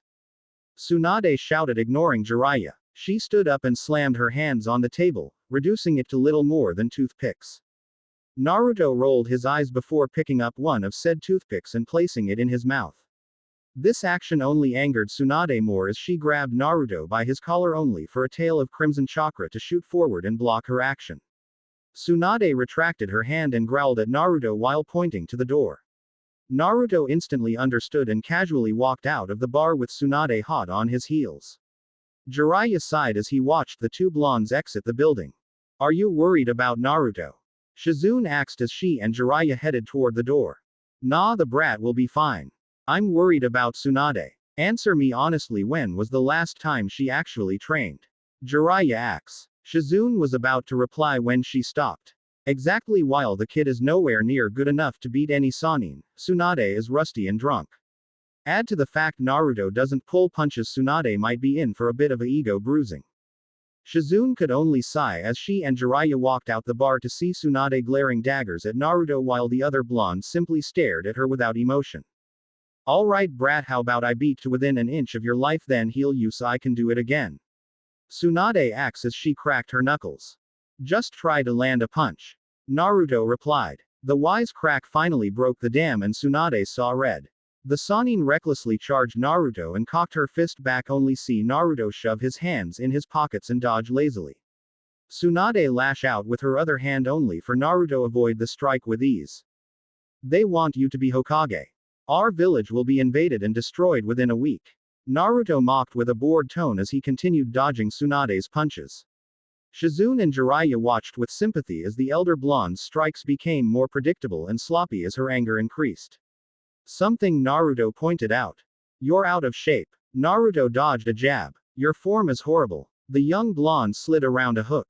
Your strikes are sluggish. Naruto jumped over Tsunade's leg as she attempted to kick his chest. You're easily blinded by anger. Naruto tilted his head to dodge another jab. And you're predictable. Naruto finished right as he grabbed Tsunade's wrist. The blonde woman gasped as her attack was stopped cold. How? Tsunade murmured to herself, but Naruto heard her. Oh, I have no doubt if I had tried to do that when you were at peak performance, that stunt would have ripped the arm out of its socket. The reason it worked now, the reason I did, was to show you just how pathetic you've become. Naruto stated calmly. The blonde turned around and began walking away only to duck under a punch from Tsunade. The blonde in turn opened his palm and began forming a blue orb of chakra from his hand. Just as Naruto was about to slam the Rasengan into Tsunade's stomach, the ball of chakra dispersed violently and launched the two away from each other. Damn it! Naruto growled as he got up and brushed himself off. Jiraiya, you taught that brat the Rasengan? Tsunade questioned in disbelief as she stood up. It's his inheritance. Jiraiya replied simply. Suddenly memories flooded Tsunade's mind. Memories the female Sannin had spent years trying to forget, and as they came bearing down on her, the Sannin found it impossible to stay standing and fell to her knees. Shizune rushed to her side, but by then the blonde had recovered from the onslaught of memories. As Tsunade was aided to her feet, she saw Naruto staring at her impassively, and an idea popped into her head. Hey brat, let's make a wager. Tsunade said, smirking as Naruto quirked a brow. What did you have in mind? Naruto asks. If you can master the Rasengan in a week's time, I will come to Konoha, heal your girlfriend, become Hokage, and even throw in this necklace. Tsunade said as she pulled out a necklace that was under her shirt. Tsunade-sama, you can't be serious. Shizune questioned, only for Tsunade to throw her a glare. Yes, I am Shizune. Tsunade answered before focusing back on Naruto. But if you can't get the jutsu down, you and Jiraiya return to Konoha. You end your career as a ninja, and let Jiraiya seal away Kyuubi's chakra permanently. The tension on the street became almost tangible as Jiraiya, Shizune, Tsunade waited for Naruto to respond. The young blonde glanced down at his stomach before he shrugged his shoulders. Sure. Naruto stated as he began walking off. So it's a bet? Tsunade asked, making sure Naruto couldn't weasel his way out of the bet. Yeah, it's a bet. Naruto replied, not even bothering to turn around. Sorry I haven't updated recently, I'll try to keep the chapters coming quicker. Now all of those readers of this story, I've a bit of bump. Due to my indecisive personality, I can't decide on whether or not I should banish Naruto or not. This is where you all come in. I would like for you all to vote and tell me if you want Naruto banished or not. So enjoy life, review my story, and send in your opinion on the matter. Chapter 23. The Sannin of Konoha. Damn it! Naruto growled as another balloon popped in his hand. Hey Gaki, why aren't you using shadow clones? Jiraiya Axes walked in on Naruto attempting to master the Rasengan's final step. The two clones I sent off almost ran out of chakra a few days ago, so I have to keep feeding them chakra to prevent them from dispersing. Creating clones would cause me to break my concentration on the other two. Naruto explained. Then how can you work on the Rasengan and feed chakra to your clones at the same time? Jiraiya asks. With a lot of focus. Naruto growled as the balloon in his hand began growing bumps. Taking a deep breath, Naruto focused on regaining control. Just as the blonde thought he had it, he felt the Rasengan disperse and the balloon popped. Well brat, the way you're going, this little wager is all mine. Naruto and Jiraiya turned to see Tsunade and Shizune standing outside the door. What brings you two beautiful ladies to our hotel room? Jiraiya asks as he wiggled his brows suggestively. Jiraiya, I may be a little rusty. Tsunade growled, only for Naruto to scoff. A large tick mark appeared on her forehead, but she ignored Naruto. But I'll still launch your perverted ass to another city. Shizune sighed as Jiraiya and Tsunade played their age-old game of cat and mouse before she took a seat next to Naruto. Why did you agree to Tsunade's deal? Shizune asked quietly. I mean, it was we're far from even. What could you possibly have at Konoha that's so important to you that you would agree to that? I can't explain it, nor will I try to. Naruto replied. Besides, the old crone got hustled. I mastered the Rasengan with my right hand the day before we got here. The jutsu messed up because I was trying to get it in my left. So why don't you show her that you know the jutsu? Shizune inquired. I'll show her when it's mastered with both hands, that way she can't try to talk her way out of the bet. Naruto replied. You're going to tell her, aren't you? No. Shizune replied as a small smile grew on her face. Tsunade-sama needs to return to Konoha and I miss home as well. Naruto opened up his mouth to say something, but a loud crash drew his and Shizune's attention. The two turned to see Tsunade glaring daggers at a gaping hole in the wall. The elder blonde also had her fist still outstretched while she mumbled something to herself. Shizune, come on, we're heading back to our hotel room. Good luck, Gaki, you're going to need it. Tsunade exclaimed before she exited the hotel room. Shizune gave Naruto a quick goodbye before she scurried out of the room to catch up to her mentor. Naruto glanced at the hole in the wall before taking out another balloon and attempting to master the Rasengan. Seconds later, two shadow clones of Naruto appeared in the hole and one of them tossed him a scroll. How did it go? Naruto asks. The thing's broken beyond normal repair. One of the clones stated. It would take almost an entire pint to fix it. The other added. Naruto nodded before the two clones dispersed. Instantly 20 more clones appeared in the room. Some were sitting on the wall, others on the ceiling. 10 of you work on the Rasengan with your left hand. The rest of you work on maintaining it while using chakra to stick to surfaces at the same time. I have something I need to work on. Naruto instructed before jumped out the hole in the hotel room and heading off in the direction of the forest. 6 days later, Shizune woke to find herself on a bed. The moment she recalled why she was even unconscious, she instantly snapped out of the bed and made her way to the window only to stop when her foot was caught by something. Shizune looked to see a chakra tail preventing her from stepping on Naruto's sleeping form. Naruto! Shizune shouted as she stepped away from the blonde. Naruto's eyes snapped open and he looked at Shizune before he sat up. What? Naruto asked, wondering why the brunette was so upset. We have to go, Tsunade-sama is about to make a grave mistake. Shizune explained. What, sleep with Jiraiya? Naruto pondered as he got up. Shizune blushed at the vulgar comment but still jumped to the window. Just as she was about to leap out, she pulled her head back, narrowly avoiding a kunai that embedded itself in the wall. Damn, Tsunade. She drugged me and now even my aim is off. Jiraiya grumbled as he entered the window. That would have killed me if I hadn't moved. Shizune thought to herself. Jiraiya-sama, we have to hurry. Shizune stated. I know, but before we go, is there anything you can do about the drugs in my system? Jiraiya asks. Shizune's hand glowed green before she placed it on Jiraiya's chest. Moments later, the medic pulled her hand away and a dark purple substance followed. I got most of it, but I don't have the time to make an antidote, so you will still feel some lingering effects. Shizune stated before she released the substance in a nearby trash can. Jiraiya nodded before he leapt back out of the window with Shizune and Naruto hot on his heels. So Tsunade, have you made your decision? Orochimaru asked, his arms heavily bandaged and hanging limply at his arms. Yet despite the bandages, blood was still seeping down the snake Sanin's arms and onto the ground below him. I have. Tsunade replied. I'll heal your arms if you give me your word not to attack Konoha. My, what caused this sudden change in heart, Tsunade? Orochimaru acts, a sly smirk on his face. Never mind that, just promise me you will leave Konoha in peace after I heal you. Tsunade growled. Fine, you have my word that I will not attack Konoha once my arms are healed. Orochimaru replied. Tsunade nodded and a white orb appeared in between her hands. Tsunade slowly brought the orb to Orochimaru while the pale-skinned man leaned forward slowly.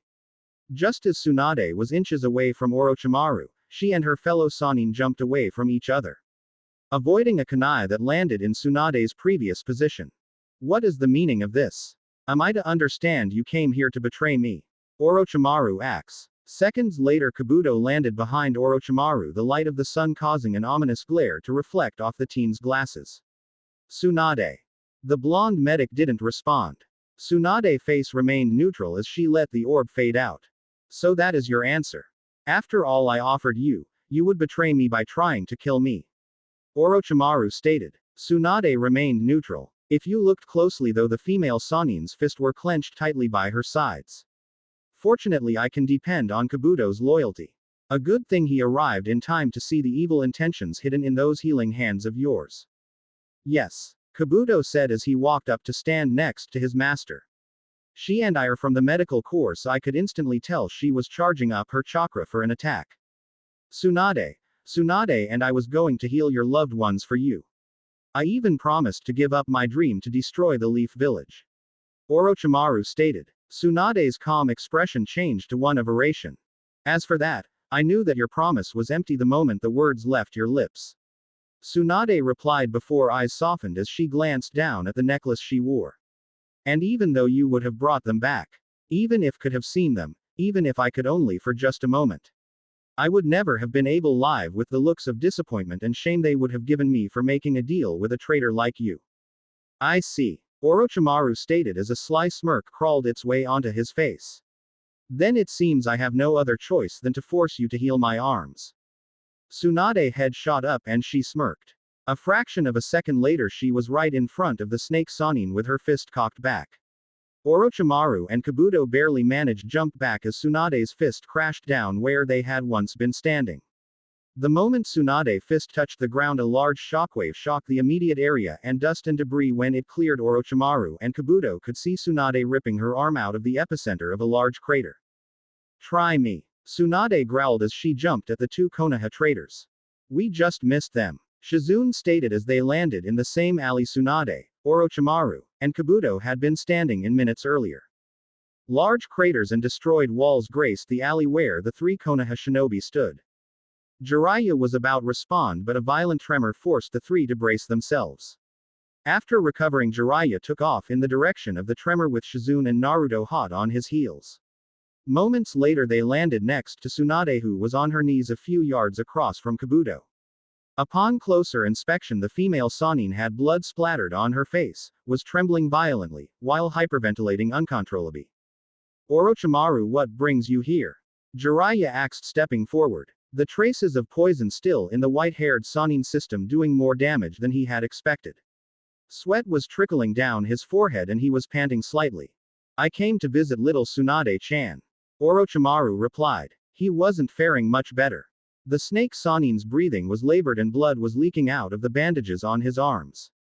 I'm hurt. Here I thought you and I were best friends, but you have never once came to visit me. Jiraiya cried, sliding into a fight stance. Well, you're always so busy, Jiraiya-kun. Orochimaru replied, spread his feet apart ready to react to whatever Jiraiya did. Kabuto, be a dear and keep the others company while Jiraiya-kun and I catch up. Kabuto nodded before jumping toward Tsunade and Shizune, only to be sliced to pieces by a wind jutsu. That could have hurt, Kabuto murmured, glancing at the pile of wood chips that was once a log. The silver-haired teen then turned and focused on Naruto, an arrogant smirk on his face. I knew I should have just killed you in the Chunin exams. Naruto growled as a tail of chakra sprouted out of his back. Allow me to rectify that mistake. Naruto-kun, while I have no doubt you could handle any Chunin and even low-level Junin, I'm on par with your village's elite like Kakashi, Hatake and Maida Guy. Kabuto said as a blue glow encased his hands. We'll see. Naruto replied, speeding through a series of hand signs. Wind. Style. Great breakthrough. Naruto blew a power gust of wind at Kabuto, sending the Oto shinobi tumbling away. Before Kabuto could get up, a kick to his kidney sent him soaring into the air. An instant later Naruto appeared above him with a ball of chakra hovering inches over the palm of his hand. Rasengan. Naruto said, shoving the orb into Kabuto's chest. Oh, you've learned a new jutsu. Kabuto called, leaning against a boulder. Too bad this will be the last time you'll ever use it. Naruto appeared right in front of Kabuto, his Rasengan inches in front of Kabuto's head, but the second it touched Kabuto's face the body turned to mud and two hands shot of the ground. The set of hands reached for Naruto's ankle, but Naruto jumped back and landed a few feet away. The blonde Jinchuriki watched impassively as Kabuto pulled himself out of the dirt. I apologize, Naruto-kun, I underestimated you're better than I give you credit. This might just be interesting. Kabuto stated, brushing dirt off his shoulder. I apologize too. I vastly overestimated your skills. This won't be interesting. Naruto mocked. Kabuto smirked and charged the blonde. The instant Kabuto was in striking range, a tail of chakra lashed out, set on skewering the traitor in the chest. Kabuto nimbly slid by the chakra tail and countered with a strike to Naruto's shoulder. The blonde dodged the strike and attempted a jab at Kabuto only for the medic to try and grab his fist. Naruto pulled back his arm and used his newfound momentum to strike Kabuto with a spinning back fist. The silver-haired ducked under attack and struck Naruto's thigh with his hand only for the blonde to flip over Kabuto and try an axe kick to his skull. Kabuto crossed his arms and blocked the kick with his forearms before pushing Naruto away. You taijutsu in impressive and the Kyuubi makes up for any holes in your skills. Kabuto deduced as he stood up. This fight ends now, Naruto calmly stated as he tapped his chest in a large zanbato or what was left of one. The remains of the blade went out 2 feet showing a half circle going into the blade's edge before it appeared to be missing a large section. The blade itself was rusted and covered in dirt on some parts and the edge looked dull. The only part of the weapon that appeared to be in working order was the hilt. You're joking, right? That piece of scrap metal couldn't cut butter. Kabuto mocked as he began laughing only feel a sharp pain in his side. The Oto shinobi looked down to see a large cut on his side that was slowly healing. How? This not just any sword, this is one of the legendary swords of the mist, the Kubikiribocho to be exact. This blade has the ability to take the iron and proteins found in blood and reform itself.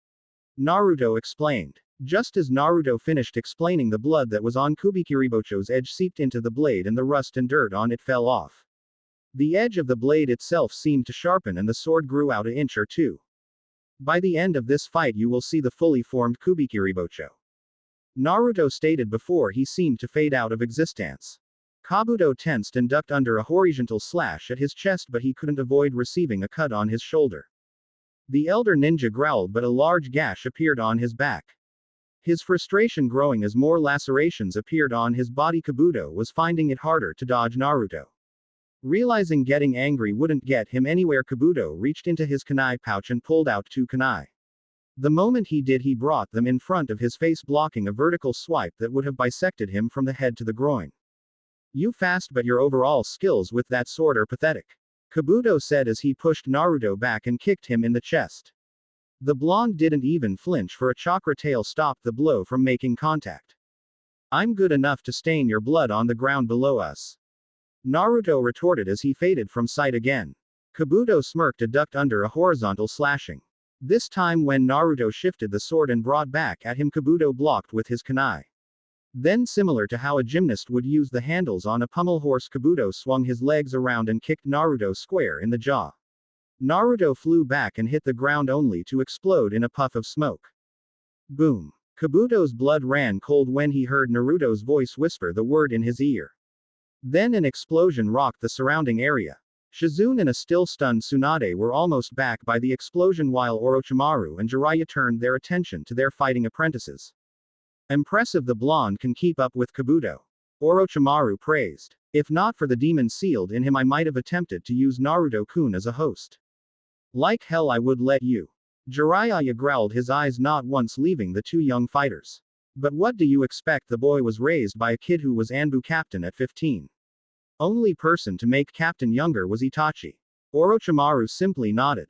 Enough, Kabuto shouted as he turned around and caught the now almost fully formed Kubikiribocho between his hands.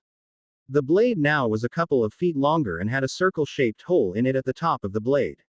Naruto smirked as he put more pressure on his weapon, causing Kabuto to fall to a knee. You're done, Naruto stated, gripping the blade with both hands and pushing down with all his strength. Kubikiribocho dug into Kabuto's shoulder and he grit his teeth to hold back the groan of pain. Naruto smirked as the blade absorbed Kabuto's blood and completed itself. The now fully formed Zanbato was easily as tall as Naruto, if not bigger. The edge had sharpened to the point where it would slice a hair if it fell on the blade. Kabuto held back the groan of pain as it began cut into his collarbone. Beautiful, isn't she? Naruto said as he stepped away from Kabuto, pulling Kubikiribocho out of his shoulder as violently as he could. The silver-haired shinobi could hold back a cry of pain when the blade cut all the way through his collarbone and cut into the front of his chest as Naruto pulled away. Naruto's smirk only glowed as the edge of the Zanbato seemed to sharpen and shine in the sunlight. I told you it's over, what? Naruto asked as he fell to his knees coughing blood. Ignorance just got you killed. Kabuto mocked as he stood up and began healing his shoulder. As you pulled away, I tapped you in the chest too fast for Kyuubi to block. My chakra scalpels cut open your heart and any chakra lines that connect to your heart. The demon fox can't heal you this time. How does feel to realize you were only be toyed with this entire time? Kabuto acts only to receive a punch to the chest that sent him hurtling into a boulder almost a mile away. Gaki, I saw you use the Rasengan in not only your left hand but your right. I guess you win our bet. Tsunade said as she knelt down and began to heal Naruto's heart. Before Naruto could respond, he coughed out another wad of blood. Hang in there, kid, you'll be fine. I don't think so. A voice shouted. Tsunade's head snapped up to see Orochimaru speeding forward, his kusanagi sticking out of his mouth and his eyes zeroed in on Naruto. Just as Orochimaru was about to impale Naruto, Tsunade appeared in front of him. Kusanagi pierced Tsunade's chest just inches from her heart. Orochimaru pulled the sword out only for Tsunade to grab on of his dangling arms and jab with her other hand. The force of the blow would have sent Orochimaru sailing, but Tsunade held his arm in a vice grip. The female Sannin continued to lay blow after blow on Orochimaru's face until she cocked her fist back as far as she could before slamming it into the snake Sannin's nose. Orochimaru was shot back, causing him to release Kusanagi. When the snake Sannin stopped tumbling, he got up and glared at Tsunade. Why would you protect that brat, Tsunade Haim? Orochimaru growled. Tsunade glanced back at Naruto and saw he was unconscious but breathing steady before she turned and leveled Orochimaru an even gaze. Bequace that boy is the future of Konoha even if he doesn't know it yet. Tsunade answered with conviction. The snake Sannin scoffed as he brushed himself off. If by that boy is the future of Konoha you mean he'll destroy it, then you might be on to something. Orochimaru replied, a smirk dancing across his face. No, she's right. Despite this outer shelf of hatred he has, the kid is too much like his parents to destroy Konoha. He just needs to let go of his resentment. The white-haired Sannin said, adding his 2 cents to the discussion. Really? Well, it's a pity you two will never see it happen because you all will die here and now. The Sannin replied, finishing just as Kabuto appeared by his side. Kabuto dabbed his hand in a spot of blood on the snake Sannin's arm before going through a chain of seals. Almost like the two bore the Sharingan, Tsunade and Jiraiya bit their thumbs enough to draw blood, then began copying Kabuto seal for seal. At once the three slammed their hands to the ground. Summoning jutsu. All three chorused. Instantly 3 gigantic clouds of smoke filled the valley. After a few moments the smoke cleared to reveal Gamabunta with Jiraiya standing on his forehead. To the toad's right was an enormous purple snake with Orochimaru and Kabuto in its head and Tsunade, Shizune and a prone Naruto atop the back of a colossal white slug that had 3 blue stripes running down its back. Katsuyu, it has been a while. Gamabunta said, addressing the slug before glancing at the slug. Manda. Orochimaru, why have you summoned me? Manda hissed, his forked tongue darting out and sampling the air. Manda, if you eliminate them I will have 1,000 sacrifices prepared for you the next time I summon you. Orochimaru said, his gaze shifting from Tsunade to Jiraiya. Fine, I was in the mood for frog legs anyway. Manda said before he dove into the ground at an almost untraceable speed. Bunta, jump. Jiraiya shouted just as the boss toad leapt into the air. Seconds later Manda shot out of the ground and beelined at the airborne toad. Faster than a creature his size should have been capable of, Gamabunta pulled out his Tonto and locked Manda's fangs, which were poised to sink into his soft belly. The two fell to the ground and separated instantly. Katsuyu, acid. Tsunade shouted. With a curt nod the slug spit a large wad of acid out of her mouth, hitting Manda in the side. Hissing in pain, Manda shoots at Katsuyu and wraps around her. With a tight squeeze the large slug fell apart into hundreds of smaller slugs that dispersed around the valley. Before could Manda respond, however, Jiraiya's voice rang out. Bunta, give some oil. Jiraiya yelled. Gamabunta grunts before spewing out a jet of oil. With a quick hand seal Jiraiya spat a long stream of fire that ignited the oil. The now blazing inferno engulfed Manda, and the Sannin and Toad watched as Manda's body was burned to ashes. Suddenly Manda shot out of the ground and launched at Gamabunta. The Toad was able to block at the last moment, but his Tonto was knocked away. You're mine, Manda said as reeled back to end Gamabunta with Posianus bite. The snake struck forward and Gamabunta brought his arms in front of his body to try and guard any fatal spots. Moments before Manda could sink his fangs into Gamabunta, the toad's Tonto came down on him, impaling his mouth. The force of the attack knocked Kabuto off Manda's head, and Orochimaru was blasted down the snake's erect body only to meet Tsunade's fist.